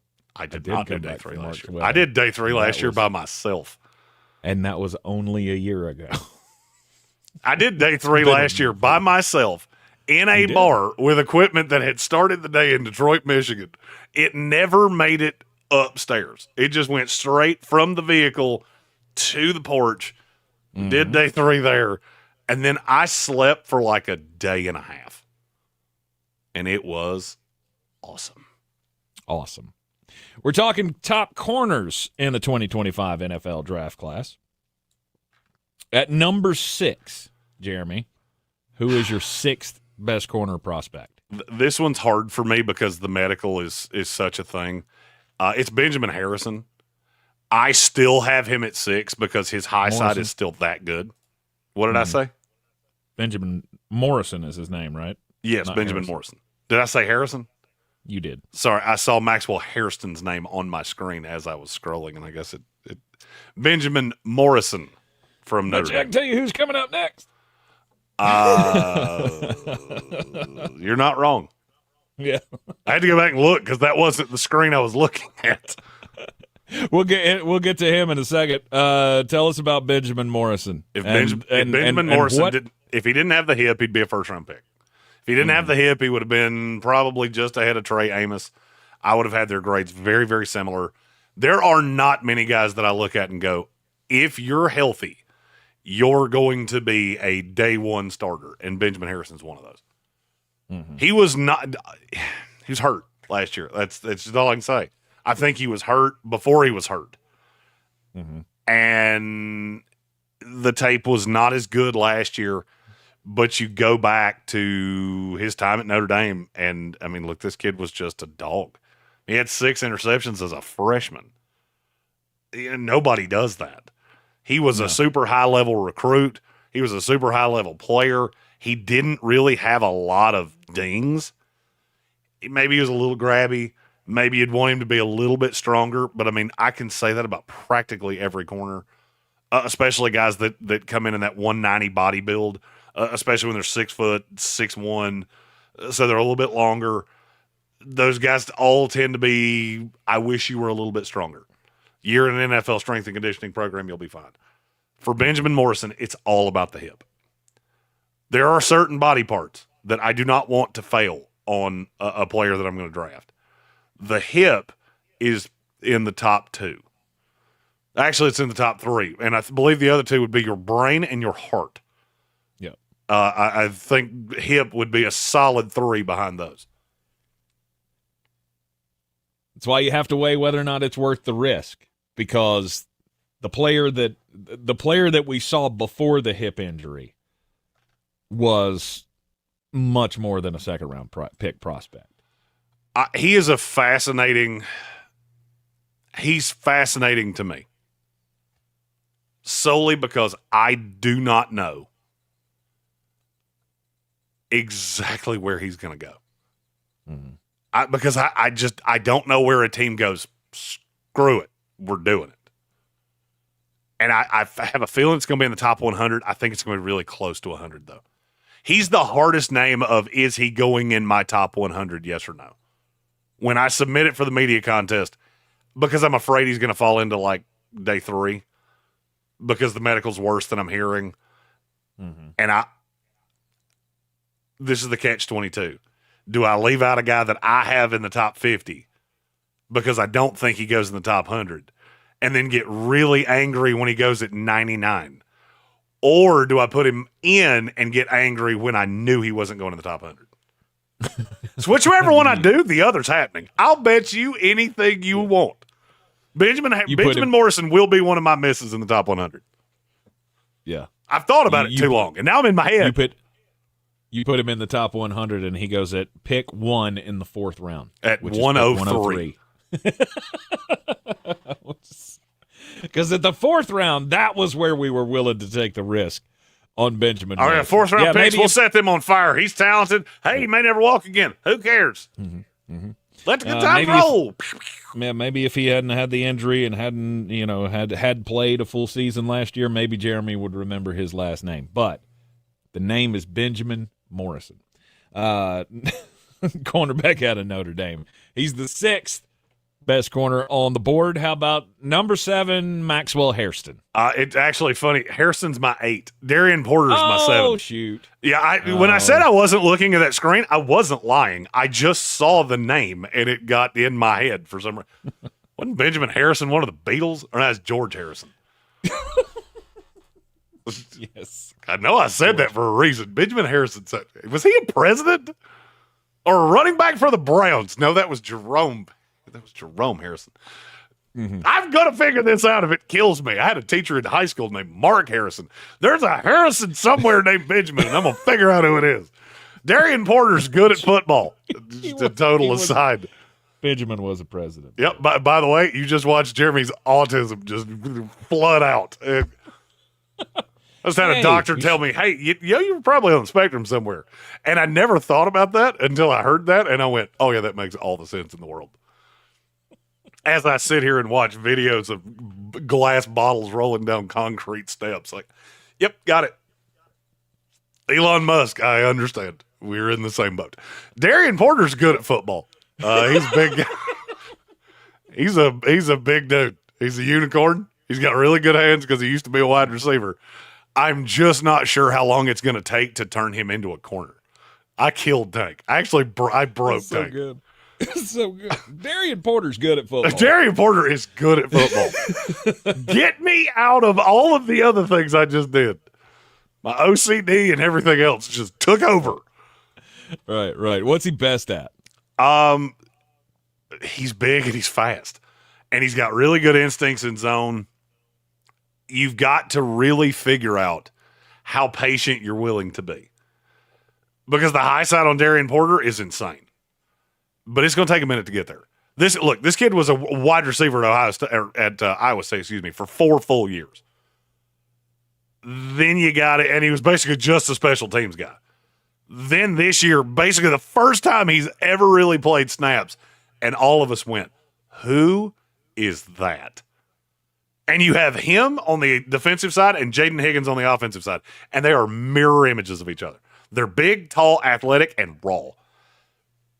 But there's not many guys that have a raw like this. I have not evaluated many guys that are this tall.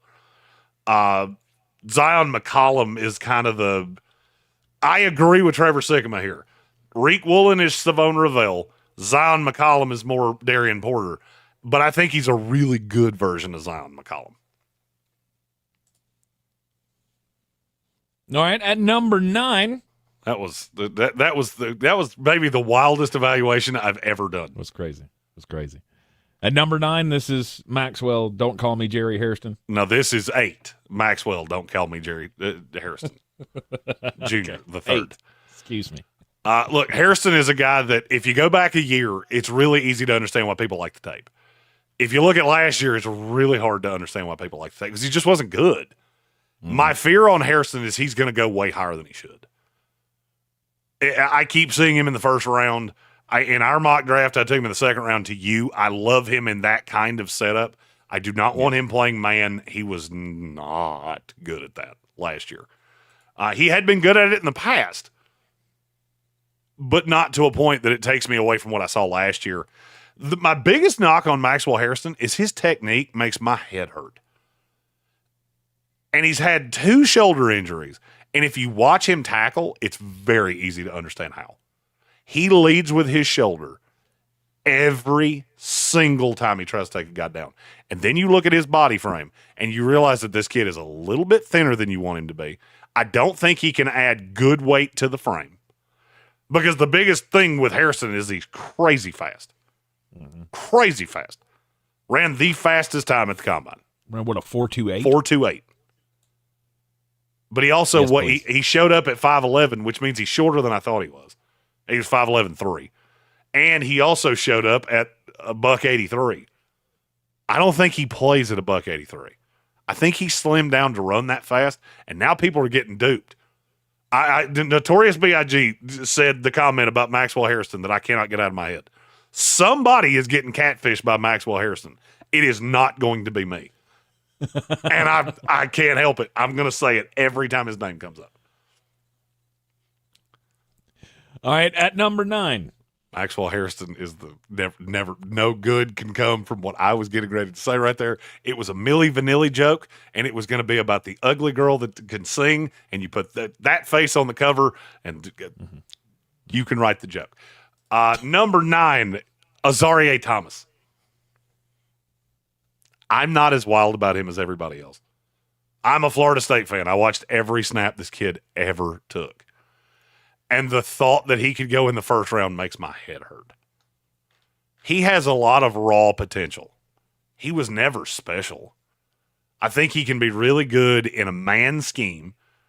That may be what pushes him up, is that he's one of the few guys that I think plays man predominantly. Mm-hmm. But he's not real good in zone.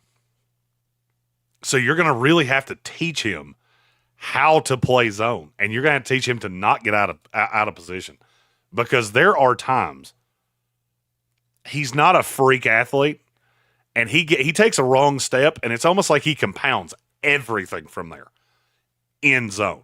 So he's just a lot of a project. You're not a height, weight, speed monster. You're not. I mean, you're tall, but other than that, what exactly is it that I'm getting here? Mm-hmm. I'm getting a physical press man corner that's not crazy fast going into the NFL. Try that on DK Metcalf. Let me know how it works out for you, because I don't think you're going to love it. Right. All right, let's get number 10.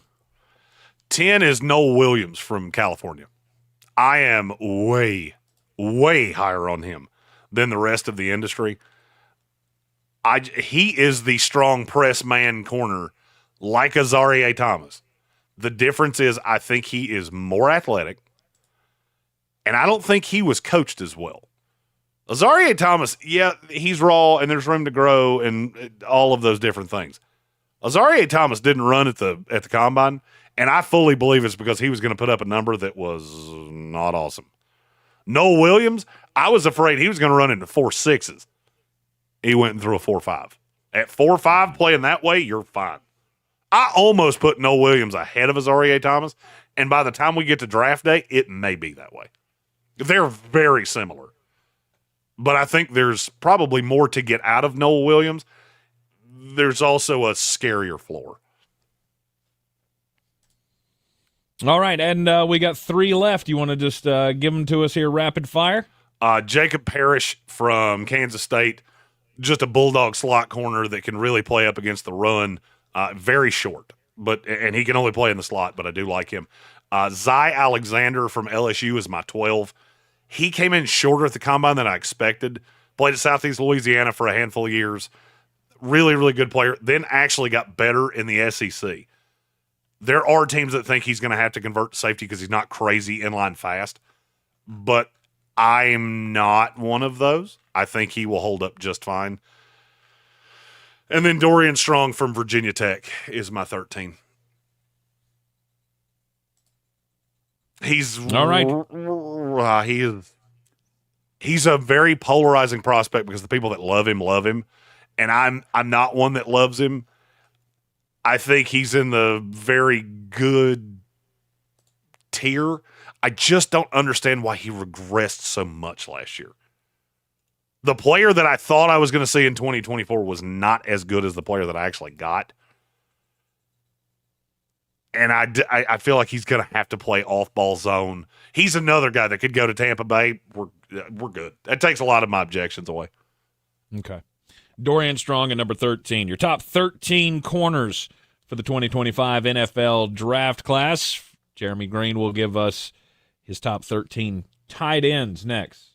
Possibly a historic class. It seems like we've had a lot of historic tight ends coming into the league lately, and we may have 2 or 3 in this class. We'll talk about that. Up next here on ESPN Asheville. ESPN Asheville. Clear. Thank you. Your mountain weather forecast. Not much rain over the next couple of days. High pressure is going to keep most of the rain well to the west of us. We'll head on through the day with a partly sunny sky. Might get some sunshine and maybe a rain shower or two. A little breezy, 65. Tonight, chance of showers, maybe a thunderstorm after midnight, 60 degrees. Thursday, a few showers, maybe a thunderstorm in the afternoon. The morning may have some fog. Otherwise breezy and some sunshine, 80. How about Friday, partly sunny, 88.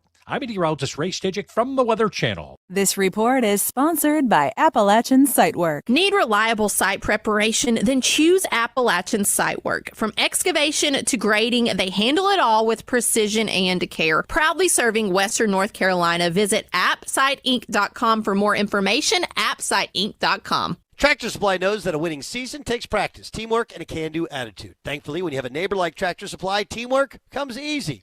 Whether you're caring for pets, chickens, or a few acres, our team members will help you succeed. Season after season. Tractor Supply, for life out here. This Medical Minute brought to you by Haywood Regional Medical Center. Expecting a new baby? At Haywood Regional Medical Center, we help deliver joy. And when you have a new addition to the family, you want to give birth in the place that feels like home. Haywood Regional Medical Center has private rooms for mothers and families so you can stay close to the ones you love. Tour our birthing facility in person and see the comfortable rooms where you can welcome the newest member to your family. And when adding a new baby, Haywood Regional Medical Center understands the importance of a personalized birthing experience.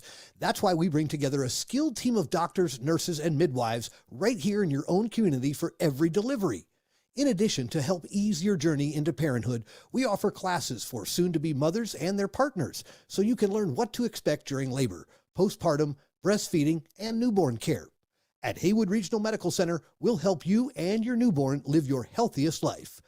Visit myhaywoodregional.com to learn more or schedule a tour. This Medical Minute brought to you by Haywood Regional Medical Center. This is the story of the one who, as a maintenance specialist for a historic high-rise, knows that vintage charm historically needs constant attention. Which is why when it's time to upgrade turn-of-the-century mechanicals, they turn to Grainger. With easy access to 1 million+ products and the scale to deliver when and where you need them. The right tools and supplies are never far away. So the one can keep that vintage building running like new. Call, click Grainger.com, or just stop by. Grainger, for the ones who get it done. This is J.W. Whitley, General Manager at Parks Ford of Hendersonville, introducing you to this month's Parks Community Heroes, Corey and Kristen Short and the entire team at Silverados, who converted their music venue in Black Mountain into a donation and distribution zone in the wake of Hurricane Helene. Corey and his team founded Valley Strong Disaster Relief, dedicated to providing essential support to our neighbors in need. Nominate your Parks Community Hero at parkscommunityheroes.com. Experience the Parks Promise today at parksfordhendersonville.com. In the aftermath of Hurricane Helene, we found out a lot of things about our community. We saw neighbors helping neighbors, and we learned in desperate times one of the best things to have around is a redneck with a chainsaw. Not just a chainsaw, boy, just country boys in general. When you live in these mountains, you figure it out. Like, you make stuff happen. After answering the calls for help that they heard on the radio, the Chainsaw Brothers are still here, making it happen the right way. Fair, insured, and local. Need tree help? Call the Chainsaw Brothers. 316-1013. 316-1013. It all started with a bracket full of dreams. And soon, one team will cut down the nets. College hoops are in the spotlight and have everyone talking. You think you know what's going to happen, but it never goes as scripted. Lock in Fox Sports Radio is your #1 preset on the iHeartRadio app for the hottest takes, biggest interviews, and complete coverage. Plus, binge on-demand podcast for more coverage like Good Game with Sarah Spain. Basketball, basketball, and more basketball. Search college basketball on the iHeartRadio app and listen now. Looking to buy or sell in Asheville? At Clarissa Sells WNC, PNC with eXp Realty, we're proud to be the #1 real estate team in Buncombe County. Give us a call, 828-774-6343. We're here for what matters most, you. When the springtime flowers are in bloom and the morning songbirds begin to greet you each morning, you know that the magic of Easter is right around the corner. Easter magic begins at Ingles. Calling all foodies, beer lovers, and barbecue fans. Join us on April 9th at Bear's Smokehouse Barbecue in downtown Asheville for Pork and Pour, a cut-up and sip-down class. A butcher will break down a hog while teaching about sustainable farming. Plus, Highwire Brewing will be on hand to pair craft beers with mouth-watering barbecue bites. Join us on April 9th, where butchery meets brews. Go to bearsbbq.com to learn more. Cheers to Pork and Pours. From the Ingles studio, WPEK Fairview, WMXF Waynesville, W225CJ Candler, the #1 preset in your car, and the new and improved iHeartRadio app. Free never sounded so good. Live from the Ingles studio, I can't wait to play with myself every day. the Sportsocracy. Damn the devil to hell! Let the big dog see! Let him on the field! Come get you some of this. Fire them cannons! By golly, put more powder in those things. He couldn't take any more disappointment. Oh my God, the Jets killed him. We are back in the Sportsocracy on ESPN Asheville, 92.9 FM, 880 AM, and 1400. The Sportsocracy heard everywhere you go on the iHeartRadio app. We're seen everywhere on YouTube. Go to thesportsocracy.com, click the live video link. Subscribe to the channel so you can join us in the chat for another lovely day of the Draftmas season. Yeah, apparently the Benjamin Harrison bit is that is this show personified. You're not wrong. We're just kind of rambling our way through this. We'll get to a point eventually. ADHD radio at its finest. Hoorah! That's right, and it helps that most of us have it. So, yeah. Frankly, you would have to listen to us, or you'd need an Adderall. Just no, focus. By the way, we do. I just wrote it. We should get diagnosed. I wrote a joke that has something in that vein. Oh boy, it's funny. I can't say it on this show under any circumstances ever. Can't wait to hear. It's real good. It's pretty good. All right, we'll have to take your word for it since you can't tell us on the radio. I'll give you a hint. It has to do with taking another pharmaceutical at the same time. Been way too locked in. Following you. Gotcha. All right. Welcome here into the Sportsocracy. It could be the final show. I think we're fine. We haven't even hit the depths of what we've said this week. You're probably right. You are probably right about that. He is known during the fantasy football season as the tight end whisperer. So when it comes to picking draft-worthy tight ends, we listen, we perk up when the tight end whisperer says, hey, maybe you should check this guy out. This class has two guys at the top that I don't see much miss in. The rest of the class, beauty's in the eye of the beholder, maybe? No, I think it's better than you do for sure. Okay. There are a couple later round guys that are just, I'm gonna go out on a limb and say they're gonna be some mullet dogs because I like them both a lot. Okay. I also want somebody to recut She Talks to Angels from the Black Crowes to he talks to tight ends. And we'll use that as the theme song whenever we do these things. Okay. And if the first line is he never mentions the word protection in certain company, you did it wrong. All right, good deal. Where are we at with this draft class? That's why you don't give me an Adderall, because I'd be vacuuming a dish mat. Like, I got the vacuum, I got to get every done. Sorry. Tyler Warren's my number one.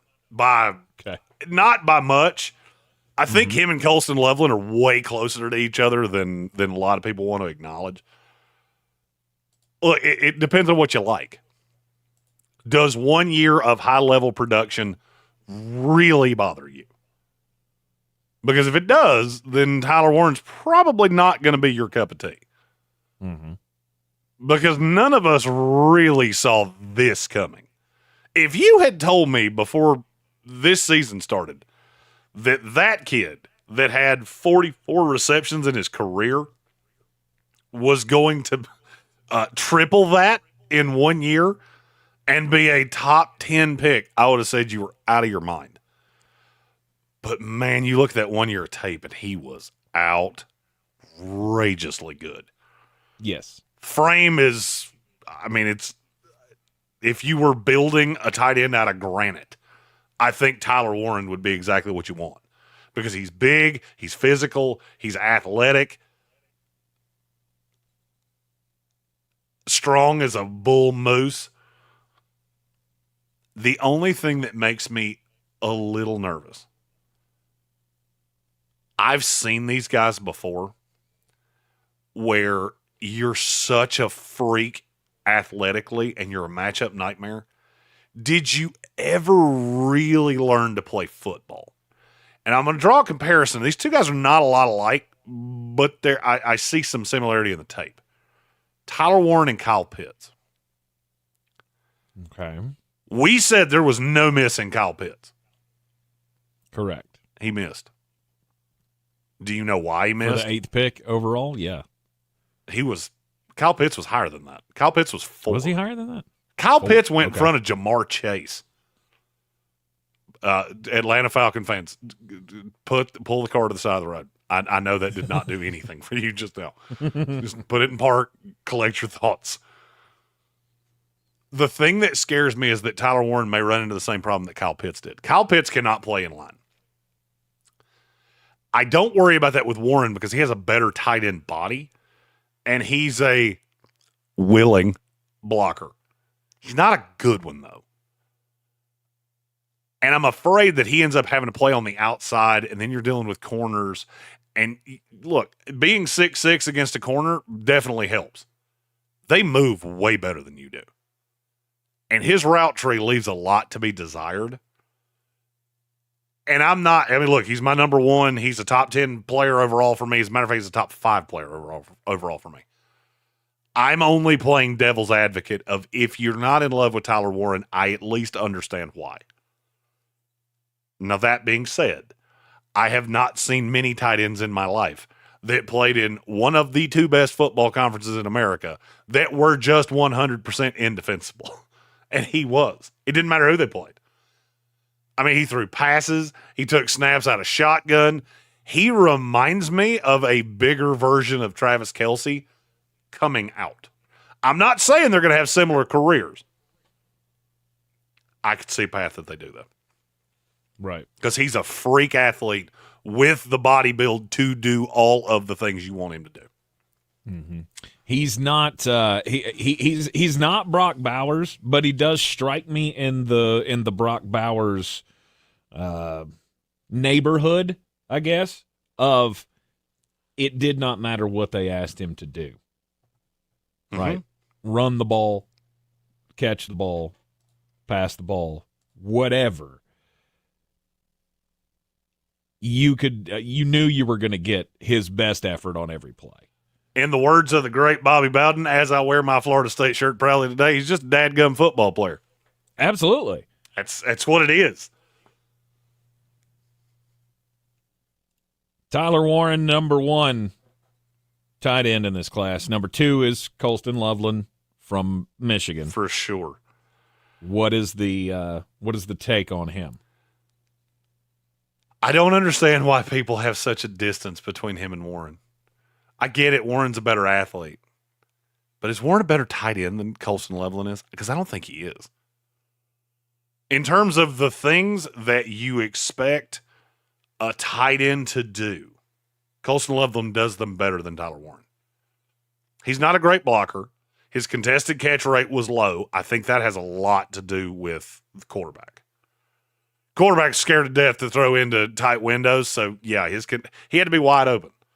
Good thing is he was wide open a lot because he's a good route runner. He's got really good hands. He's got really long arms. I think he is more athletic than people give him credit for. It's just not – it's so funny when you look at athletes at different positions.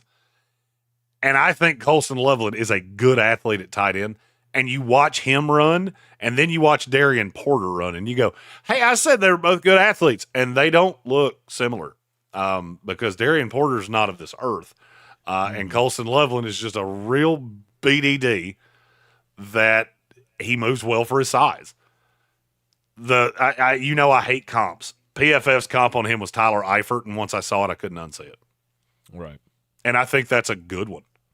And I actually think he could be better than Tyler Eifert, who went in about the same range and played for a really long time. Mm-hmm. All right, who's your 3 in this class? This is where it gets fun because now you're talking beauties in the eye of the beholder. What is it you're looking for? Is it on-field production? Is it height, weight, speed measurables? My 3, and it is super close. There's only a handful of spots in my top 100 between 3 and 4. My 3 is Elijah Arroyo. I'm just really intrigued by the raw physical of him. Look, Mason Taylor had a good pro day. Mason Taylor had a good combine. Mason Taylor had a good Senior Bowl. There's only one guy that I have seen run away from a corner in this class that plays tight end, and his name was Elijah Arroyo. I get it. 1 year of production. He's had injury issues. I get it. I am a big fan of movable tight ends. And Elijah Arroyo can be a big slot.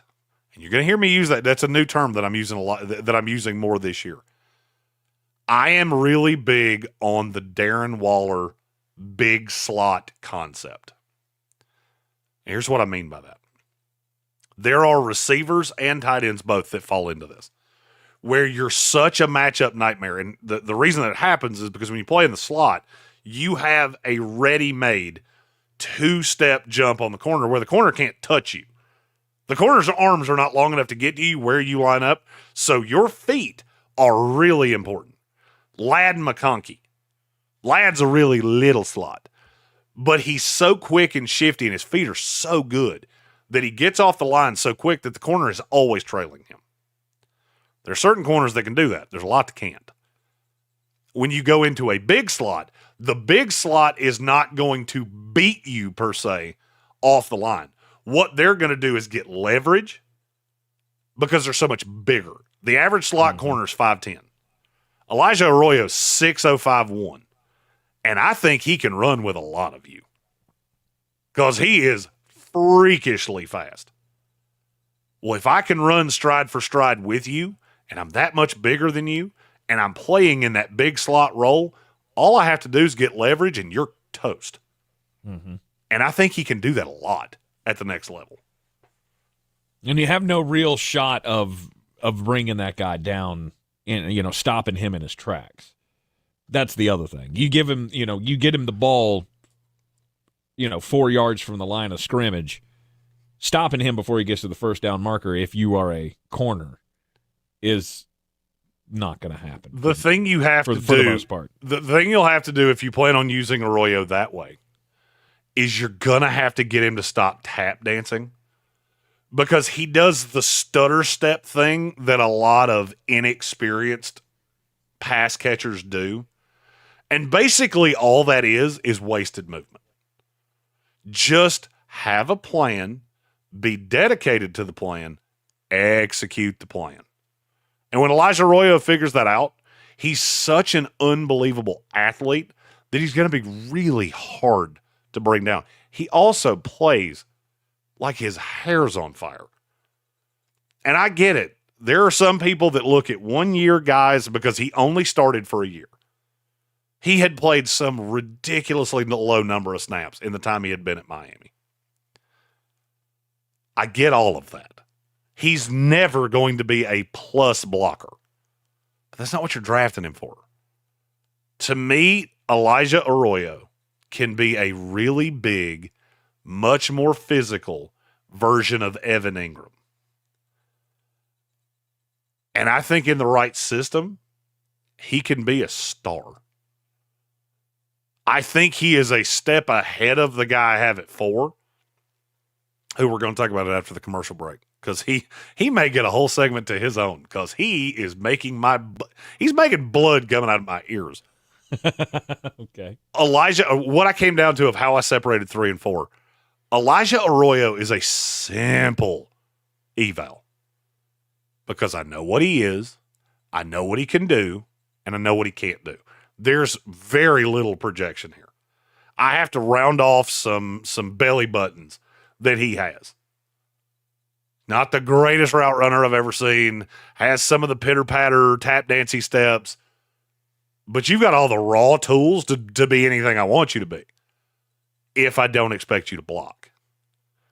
The guy at 4, well, your tape didn't tell me squat. You have crushed the pre-draft process. But which one are you? He breaks a very simple rule of mine, but I still like him.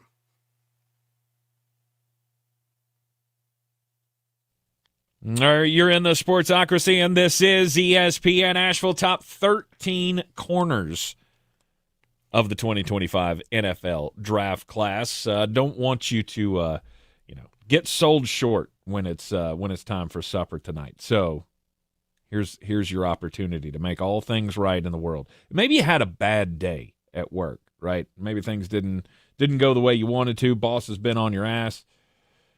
Maybe the wife's not happy about something. Who knows? You know what can solve all those problems? Balls. That's right. You bring her some bear balls. I guarantee you it's going to make up for everything that has gone wrong in the day. I mean, that's how it works for my wife. She loves bear balls. Mac and cheese, cornbread, pulled pork, deep fried and covered in cheese sauce and bacon.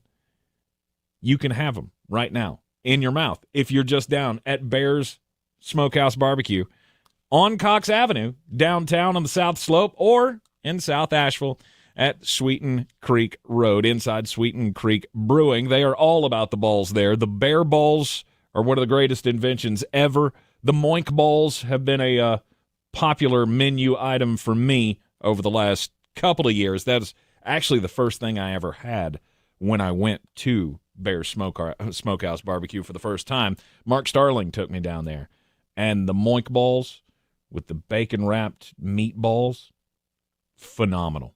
I was absolutely hooked and knew that this is a place that's going to be on my short list of barbecue places. And now it's number 1 on the barbecue list because it is the official barbecue of the Sportsocracy. Check them out. 2 locations, South Slope in downtown Asheville and inside Sweeten Creek Brewing in South Asheville. BearsBBQ.com. Tractor Supply knows that a winning season... All right, we're clear. Teamwork and a can-do attitude. Thankfully, when you have a neighbor like Tractor Supply, teamwork comes easy. Whether you're caring for pets, chickens, or a few acres, our team members will help you succeed. Season after season. Tractor Supply, for life out here. Dan Scott here, inviting you to check out my new show every Sunday, 8 to 9 a.m. here on ESPN Asheville, where we bring sports and faith together. The Dan Scott Show, 8 a.m. Sundays on ESPN Asheville. This is... Did we lose the stream? And specialist for university housing. He knows college students can major in wear and tear. No. Plus, housing so many students doesn't leave a lot of room to house all the supplies he needs. Still running right now. With over 1 million industrial-grade products and fast, dependable delivery. Wow. Okay. All right. He needs, so he doesn't have to. From a new door hinge to a whole new faucet. Call, clickgranger.com, or just stop by. No, the entire chat has disappeared. Did you... Like it went to commercial, and then I just pulled it back up, and there's like 2 comments in there. That's it. 1-2, he hits one well. Deep left. Gamut fan says it's still on, so. Yeah. All right. Oh, I can see the whole chat. Cool. I Your can't see computer anything. crashed at one point, just so you know. all season. Fly ball. You were fat baby tank for about 20 minutes. Carrying back to the... Oh, I had no idea. And then you just the came back mountain's randomly. home for I the didn't know if Braves. you saw Asheville's it or... #1 sports station. ESPN. No, because it's hooked to my laptop, which is over here, and I'm not even looking at it. iHeartRadio app. We have mind-blowing magic, raw conversations, and a lot of Hollywood tea. First, we got David Blaine sitting down with Jay Shetty to reveal all the secrets behind his replacing the show computer illusions. before we go Then we to got Becky G getting real like never before in the In Our Own World podcast. Plus, we got Natasha Rothwell auditioning Green Bay. White Lotus on Las Culturistas. Explore the latest. Open the free iHeartRadio app. Yeah, but that's why I told you you became fat Looking baby to buy tank. or Well, I mean, sell in Western North Carolina? He's At nothing Clarissa to do Sells about it now. WNC, we're proud to be the #1 real estate team in Buncombe County, selling over 100 homes in 2024. That ship has sailed. We represent both buyers Almost said and that sellers, bridge and has with a sailed. personalized approach to meet your needs. Nope. Bridges don't sail. Nope. Real estate isn't Sure about do not. properties. It's about people. Call me today, Clarissa Marshall at 828-774-6343. When it comes to real How long estate, we got? we're here for what matters most, you. Minute.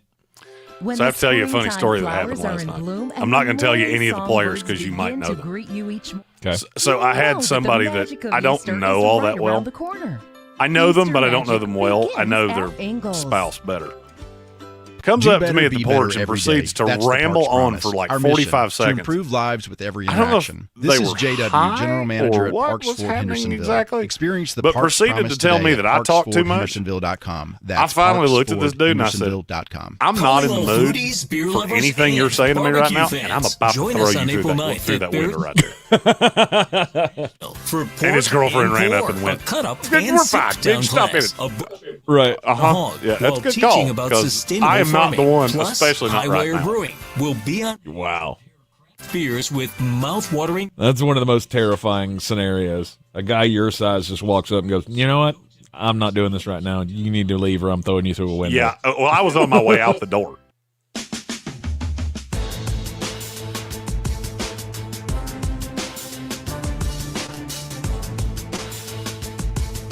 The Sportsocracy. Take all this, burn it, okay? Gasoline, kerosene, either one. Burn it. It is ESPN Asheville. Don't forget NFLDraft.net. Bookmark it, whatever you have to do. Make sure it is your one-stop shop for all prospect rankings, player profiles, and the like. Jeremy Greene. There's going to be a draft guide, just so we're clear, that will come out. That will drop the Wednesday before the draft. Mm-hmm. If you've been on our Patreon the whole time, you will get it for free. If not, it will be available for procurement from NFLDraft.net, and it will be a really nice. It'll be a really nice thing to have to flip through. It's PDF, and you'll be able to flip through it. It's very searchable, and you'll be able to use that on draft night as your guide for did your team just do something really stupid or not. Very good. All right. All of that from NFLDraft.net. The Angles Living the Dream Tour will be hitting the road to Green Bay, Wisconsin in just a few short weeks. And we'll have all the coverage up there from Cheesetown. We're talking about the best tight ends in this upcoming class, and the tight end whisperer has Tyler Warren at 1, Colston Loveland at 2, and then Elijah Arroyo is your 3. Who's at 4? My 4 is the one that probably gets drafted third. It's Mason Taylor. This is Jason Taylor's son. Mm-hmm. His tape makes my head hurt. 71% of his catches at LSU were 5 yards away from the line of scrimmage or behind it. I have never seen that before. And I knew watching it, I didn't know that fact until literally 36 hours ago. And once I saw that, it made me understand this is why I didn't like the tape, because you never go down the field. Now I have to ask the question, did you not go down the field because Brian Kelly did not trust you? Or did you not go down the field because you are not good at that? I saw you at the Senior Bowl. You did all of these things well. That is a vacuum that can dupe you if you're not careful, because you're going up against vanilla defensive schemes or you're going in one-on-ones that can kind of hide you under the guile of that you can do things that you really can't. My question is you're the leading tight end receiver in the history of LSU. And you never challenge people down the field. You never challenge people in the red zone. There has got to be a reason for that. You played with Jaden Daniels, for God's sakes, and you didn't challenge people in the red zone. How many times did he throw to Zach Ertz last year? Oh, by the way, that's not the only thing. If you go through Jaden's history, he really likes tight ends in the red zone. Why did he not throw it to you? And it is wrecking my brain of body type, body frame, athletic ability, all of it. You have all of the things to be an absolute dog, but you never have been. And I don't get it. I don't get it. It makes me... I think he has all of the skills to be really good. And you know what? Maybe it's Brian Kelly. Maybe Brian Kelly, because Mason Taylor is a different kind of tight end that he has had in the past. Maybe he just didn't know to use it. I don't know. But he is both really intriguing to me and scares the bejesus out of me at the same time. I have had more than one scout tell me that Mason Taylor could go in the first round. Yes, I have seen that in a few mocks. Not good. Not good, Vern. Don't do that. Because you're putting an expectation on him that he can't live up to right now. Mm-hmm. He ends up being I've seen him as the replacement basically for Travis Kelce with the Kansas City Chiefs at 31. I've seen him as a replacement for Dallas Goedert a couple times, which I don't hate. I don't think you understand all that goes into playing that position because he's not a very good blocker. He's built like a guy that could be a very good blocker. He's just not right now. I don't know what to do with him. And those guys always make me nervous. When I can't put you into a box, it's just so hard for me to ascertain where you belong. And I'm afraid he's going to go higher than he should. He should go about 50. Him and Arroyo both should go about 50. All right, at number 5 on the tight end list. Number 5 is where we start to deviate from the rest of the industry. My 5 is Terrence Ferguson from Oregon. I've said this in the past. I'm friends with the guy that trains him. And he is, and maybe I'm being skewed, but this is a guy that I talk to practically every day. And he has never lied to me.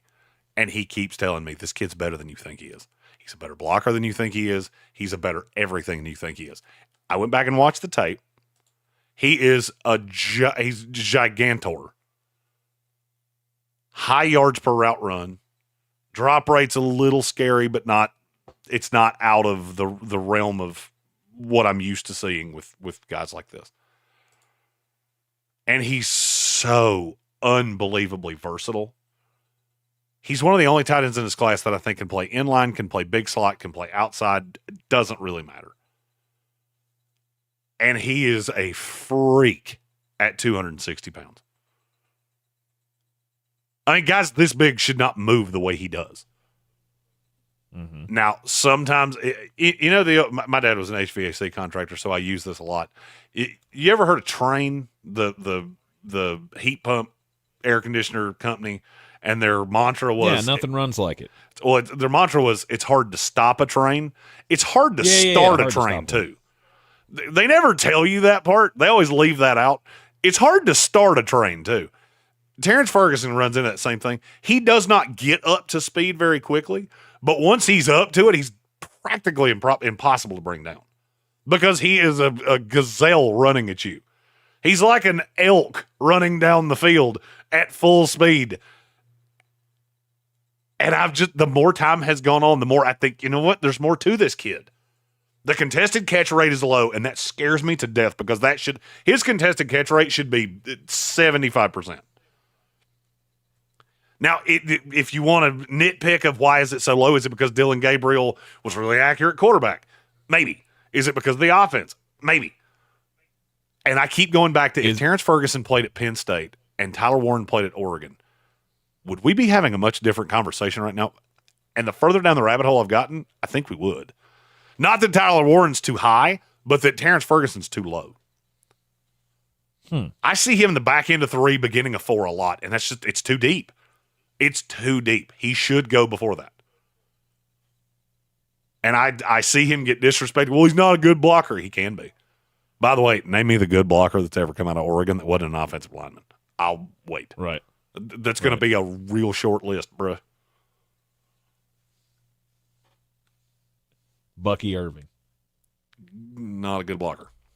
Not a good blocker? He's fine in pass pro, but he's not a good blocker per se. Okay. And when I say fine, I mean he's serviceable at it. Not like he's willing. He ain't winning any awards anytime soon, but he's a willing blocker. Terrence Ferguson's a dog. Yeah. 5 and 6 are my favorite 2 players in this class because where I can get them is so much better value.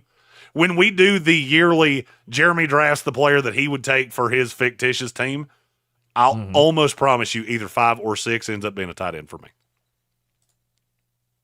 Okay, and number 6 is? Mitchell Evans. From Notre Dame. I get it. You know, all these guys I've talked about, they're freak athletes. Mitchell Evans is not.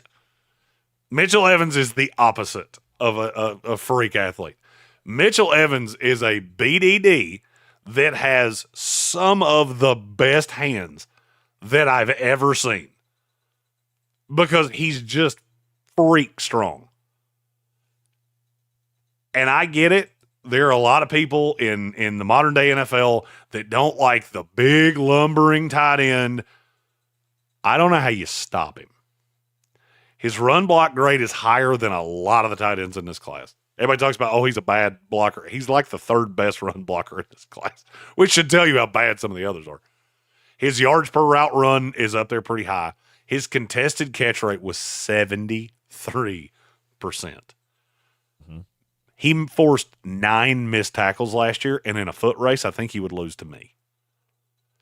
There's so much nuance to what he does. I think what burned him this last year is that everything Notre Dame did converted to, instead of having Sam Hartman, who was a really accurate passer, just didn't have a very big deep ball arm, went to Riley Leonard, who has a better deep ball arm, but is not very accurate. And they ran a lot. What I'm getting ready to say, I say very cautiously, and I say it with a reputation of being really good with tight ends. Do you remember what I said about Mark Andrews all those years ago? Mark Andrews is going to be a dog in this league. That's where the tight end whisperer thing came from. Right. They took 2 tight ends in the first 3 rounds. Hayden Hurst in the first, Mark Andrews in the third. And I said Mark Andrews is better than those two tight ends. I believe Mitchell Evans, if he goes to the right spot, can be a bigger version of Mark Andrews. Because Mark Andrews is big and lumbering and not a great blocker, but he has really strong hands. And if you get him with a team, I have constantly put Mitchell Evans in my head with the Buffalo Bills because I feel like Dalton Kincaid is more of a slot than he is an actual tight end. You put Mitchell Evans in line, you send him down the middle with Keon Coleman, with Khalil Shakir, with Josh Palmer, excuse me. And I'm allowed to just go one-on-one, big body against safeties, and Mitchell Evans will haunt your nightmares. This kid is so much better than every other person that I know in the industry thinks he is. And this is one of those, Jeremy is beating the table for a full round. And then when you didn't listen to me the first time, the second time we come up on the clock, I'm putting the broomstick in the door handle, and I'm threatening to set the conference table on fire until you give me that card and let me write Mitchell Evans on. All right, standing on it. Mitchell Evans, 6th best tight end prospect in the 2025 NFL draft class, according to at ESPN Draft Nerd, Jeremy Greene. I have another one of those, by the way. In this tight end class, I have another guy that I'll stand on the table for as well. Nice. All right. Don't forget to check out his work at NFL Draft We will be right back here on ESPN Asheville. ESPN Asheville. Clear. Thank you. Your mountain weather forecast. Not much rain over the next couple of days. High pressure is going to keep most of the rain well to the west of us. We'll head on through the day with a partly sunny sky. Might get some sunshine and maybe a rain shower or two. A little breezy, 65. Tonight, chance of showers, maybe a thunderstorm after midnight, 60 degrees. Thursday, a few showers, maybe a thunderstorm in the afternoon. The morning may have some fog. Otherwise breezy and some sunshine, 80. How about Friday, partly sunny, 88. I'm meteorologist Ray Stidgick from the Weather Channel. This report is sponsored by Rapid Radios. Rapid Radios are instant push-to-talk walkie-talkies offering national LTE coverage and no subscription ever. A great alternative to a mobile phone for your kids. For a limited time, go to rapidradios.com and you'll get 60% off. Free UPS shipping. Add code radio and get an extra 5% off. Progressive Home Quote Explorer lets you easily compare rates, so shopping for insurance might be the easiest part of owning a home. Definitely easier than this. Psst, honey. Honey! What? Shh, there's a salesman walking up the driveway. Oh no, he's got a clipboard. What do we do? Get down. Down? On the floor, you... Shoot, did he see us? Why are you breathing so loud? Home ownership isn't easy, but with Progressive's Home Quote Explorer, shopping for home insurance is. Progressive Casualty Insurance Company affiliates and third-party insurers. Comparison rates not available in all states or situations. Prices vary based on how you buy. When you hear that a small Blizzard treat is just 85 cents in the DQ app, you might just feel like you're dreaming. 85-cent Blizzard treats. Trust us when we say you're not. But get to DQ quickly, because this dream is only a reality for so long. Hurry and get your small Blizzard treat for just 85 cents with a $1 purchase when you sign up for DQ Rewards. For a limited time at participating locations. Terms apply. From the very beginning, iHeart has believed in me. Even now, I still get excited when I hear one of my songs playing on the radio. Thank you, iHeartRadio, for honoring the truth I've fought for in my music. Because we believe in the power of music. All your favorite artists, all in one place. The free iHeartRadio app. Bear Smokehouse Barbecue in Asheville has two things that all Sportsocracy fans crave: bold flavors and big portions. Oh, yeah. And they've got the balls. Bear's famous bear balls are packed with mac and cheese, pulled pork, cornbread, and deep fried and then topped with bacon and cheese sauce. This is the place to be. Live music on Saturdays and the first Sunday of every month. They partner with the Guitar Bar to host Mr. Jimmy's Barbecue Blues. Bear Smokehouse Barbecue in downtown Asheville and South Asheville. Welcome to Harvest Farms, where the best organic or natural products are waiting for you. Where the fields are filled with flavorful delights, and every bite is backed with the highest quality and attention. This is a place of affordable organic adventure, where freshness reigns supreme, that can only be found at Ingles. Harvest Farms Organics. You'll love what's inside. Buying or selling a home doesn't have to be stressful. Let me, Clarissa Marshall with eXp Realty, your local real estate expert, guide you every step of the way. Whether you're searching for your dream home, looking to sell quickly, or exploring investment opportunities, I've got the experience and the tools to get you the best deal possible. Call me, Clarissa Marshall with eXp Realty at 828-774-6343. Let's make your real estate dreams a reality. I'm your trusted realtor. I'm making moves and making dreams come true.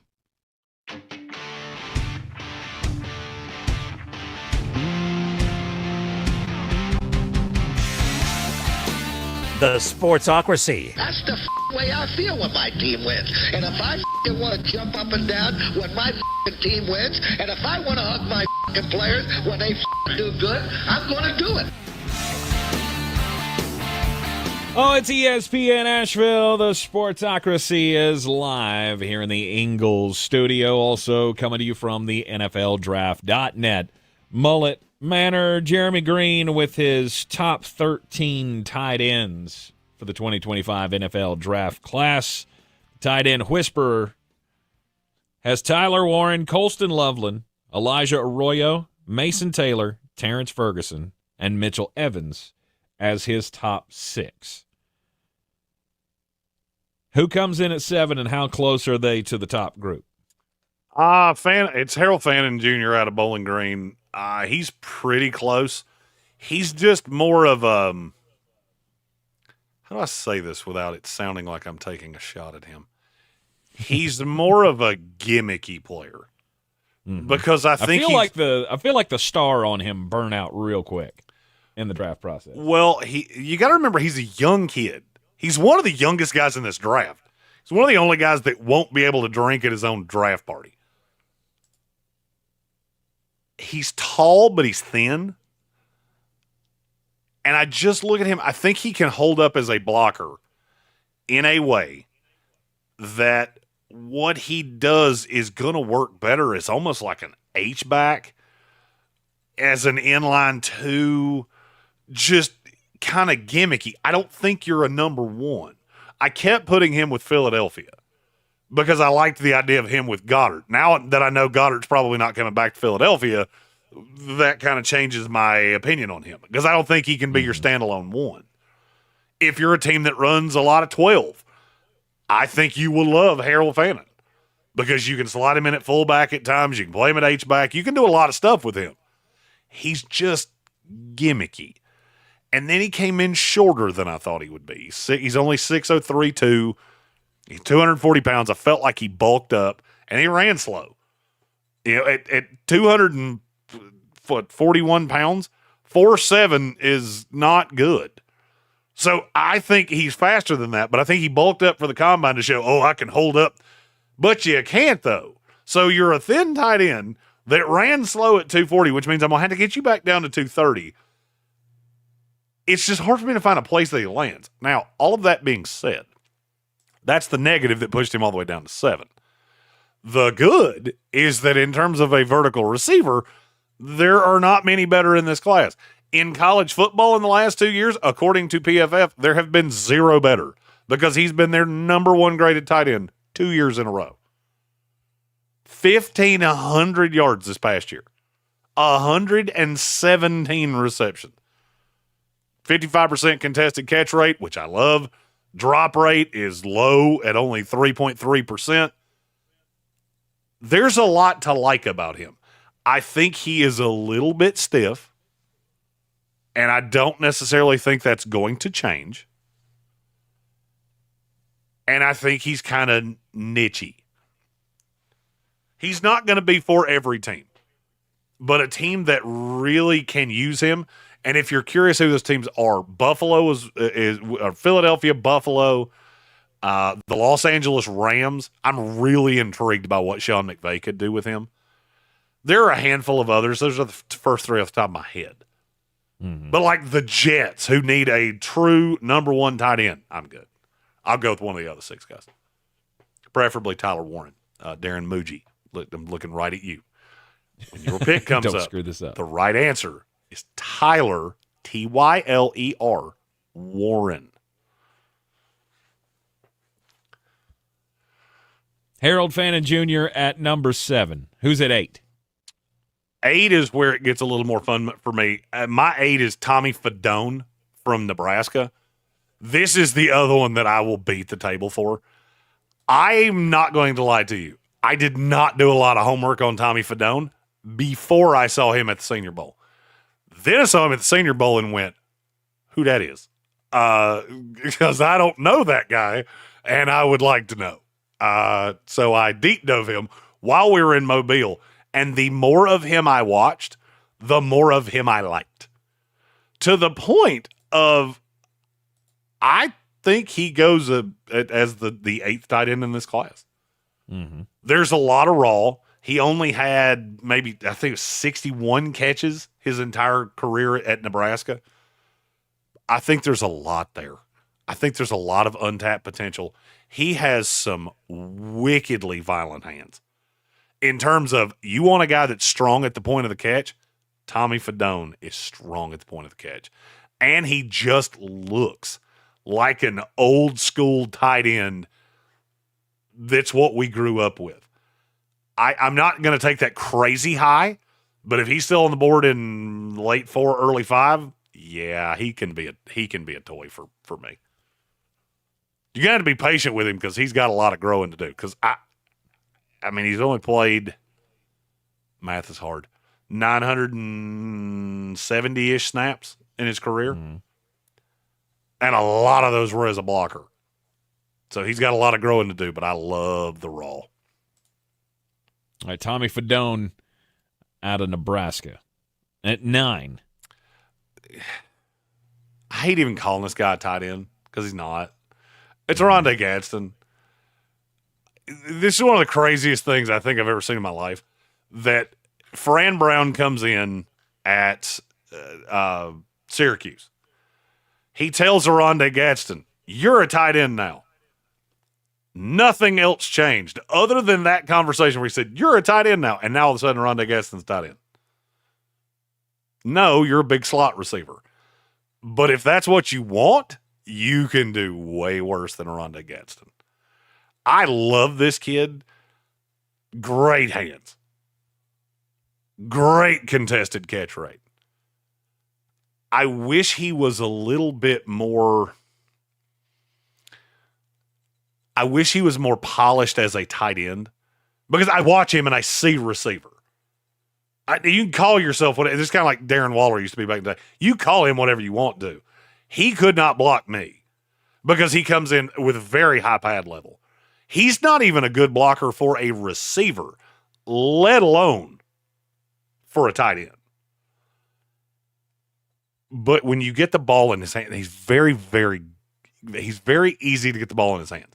It's like the antithesis of Luther Burden, because he can absolutely run like a deer. He catches anything that's thrown anywhere near him, and he's big. I like this kid a lot. It's just to a very specific team. All right, number 10.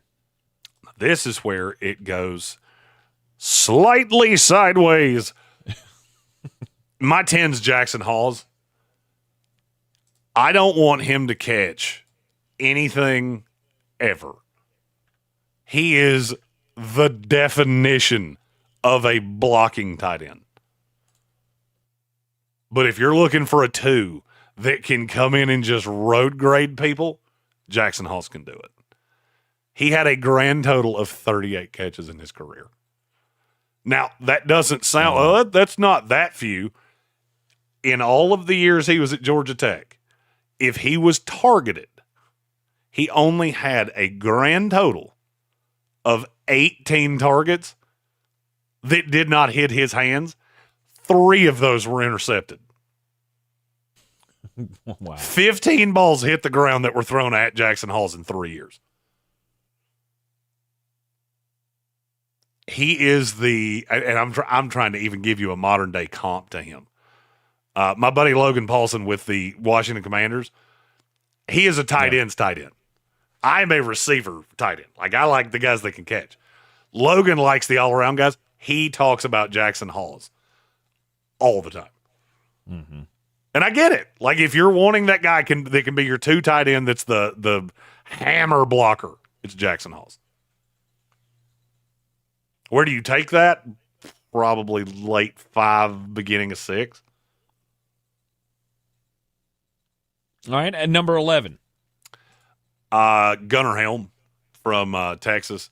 I didn't crush him the way I originally did, because he did very badly roll his ankle at the combine, which is why he ran a 4.95, which is hard to wrap your brain around for a guy that's not freakishly big. I don't think he is. I mean, he's pretty big, isn't he? He's 245 pounds.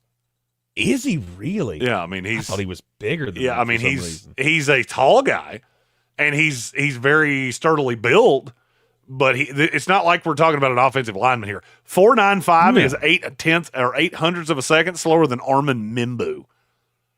That's not good. He's not super athletic. We all knew that. He's really going to struggle as a blocker. I don't think he will ever hold up doing that in the league, but he does have very soft hands. He can play that big slot receiver role very, very well. If you're not asking him to block, it takes a lot of the objection away from him. He's one of the most unathletic, good yak guys I've ever seen. In terms of guys that can get yards after a catch, you usually don't see that from unathletic guys. Gunnar Helm is not athletic, but man, he's really good at getting extra yards. It's just hard for me to figure out how he's going to get open in the NFL, because there's no real nuance to how he runs. So I don't think you're going to get open with speed. As a matter of fact, I'll be saying it differently. I know you're not going to get open with speed. I don't think you're going to get open with nuance. And you're a good, not great route runner. So I'm not sure how you're ever going to be consistently open.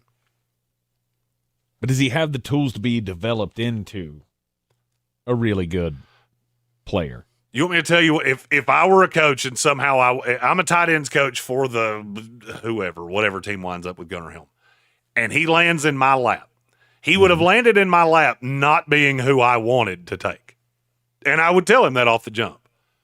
And I would tell this kid point blank, I am going to annihilate you in the weight room. And you're going to get bigger with good muscle to the frame because I want you at about 260. And I'm going to use your height, and I'm going to use your length, and I'm going to turn you into a red zone headache. And I have a lot of examples of guys that I've seen this done with. If I know you're never going to be athletically good enough, then I'm not worried about, he slows down he goes from, I can't remember what he ran at the pro day. It was faster than 4.95. But let's say he slows down to 4.95. I mean, there are tight ends in this league that have been able to play at that speed. 4.84? Does that sound 4.84? Right? I thought it was 4.74, but it could have been 4.84. Okay. If I bulk you up 15 pounds, you probably only get to the speed that most people think you are anyway, because that 4.95 was received as, we told you he was slow.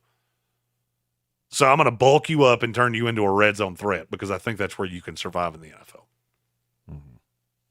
I lose the yak that way, but I gain the height and the ability to high point footballs in the end zone. Gunnar Helm out of Texas is number 11. Your number 12 tight end?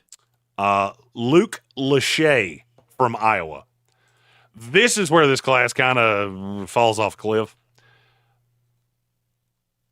I feel like if Luke Lachey had not played at Iowa and we didn't know that the Ferences were so good at recruiting tight ends and developing tight ends, we would not be talking about him. Because you talk about a kid that has an injury history that is absolutely horrifying. It's Luke Lachey. We just did this with Eric All. Injuries have taken over. I guess it was 2 years ago. Yes, in 22. He had a year as a auxiliary piece. He was behind Laporta. And as the 2, he looked like the next in a long line of Iowa tight ends. He got hurt in the offseason. He tried to come back and play at the beginning of the year. He just wasn't right. He went down again, missed the rest of the year. He was hurt off and on in 24. And he just looks like a shell of the guy that I thought he was going to be. The hope is that the guy I saw in 22 is still in there. That is why I'm willing to take him here, because I don't really have more draftable tight ends. I have basically 11 guys that I feel good about. Luke Lachey he would be a high-end undrafted free agent because everything from here is projection at best. All right, and finally, number 13. Number 13 could have been a slew of guys. I am, over time, I'm warming to this name, so I moved him all the way up to 13. It's Caden Priscorn from Ole Miss. Two of the things I look at for tight ends: contested catch rate and your drop percentage. Caden Priscorns are both. Contested catch rate's elite. He's at 75%. Drop rate's only 3.6. All of those things tell me that this kid could be really, really good. Now, I have 2 huge problems. One of my problems is that he will be 26 years old at the beginning of the year next year. His second deal, he will be 30 years old. So you get what you get. Mm-hmm. I'm also afraid that what we saw out of him this year, because he did have a pretty good year. He had 3 pretty good years. Look at the talent around him and look at that offense. Were your touches manufactured because of the talent around you? That was what I thought at first. The more I watched him, the more I went, he could be good. And I give Trey Harris and Twan Wells and all these other guys the benefit of the doubt, but I'm not giving it to Caden Briscorn. And then I realized that 13 is going to be a tight end that I trust the government more than I trust whoever this is. And the more time went on, the more I went, why not him? You're built like an NFL tight end. You're a gigantor. You got great hands. You do all the things that I ask. I'm thinking for you that you can't do all of these things because you were in an offense that pumped you up. But what if you're not? If that's not the case, then he should be 5 spots higher. But he is old, and there is a risk that the offense propped him up. Mm-hmm.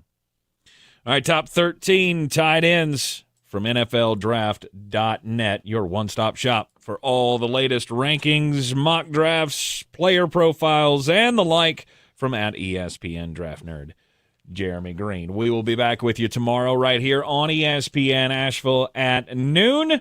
And until then, go grab you some balls. We'll Bear Smokehouse Barbecue, downtown Asheville. We'll see you tomorrow. ESPN Asheville. Clear. That was your mountain weather forecast. Smooth. Not much rain over the next couple of days. High pressure is going to thanks well to the west of us. We'll head on through the day with a partly sunny sky. Might get some sunshine and maybe a rain shower or two. A little breezy, 65. Tonight, chance of showers, maybe a thunderstorm after midnight, 60 degrees.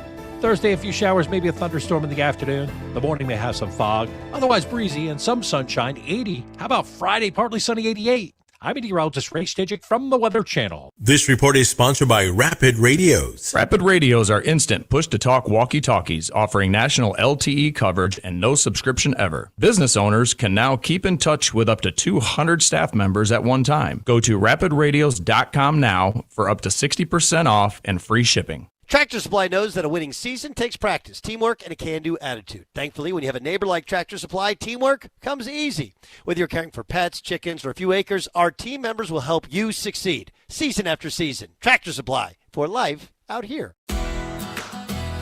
Whether you're tinkering in your garage or tackling big projects, if you know the value of working with your hands, you know Harbor Freight. And you can be confident knowing that at Harbor Freight, you can get quality tools at prices that work just as hard as you do. Because the only thing more satisfying than a job well done is a job well done, well under budget.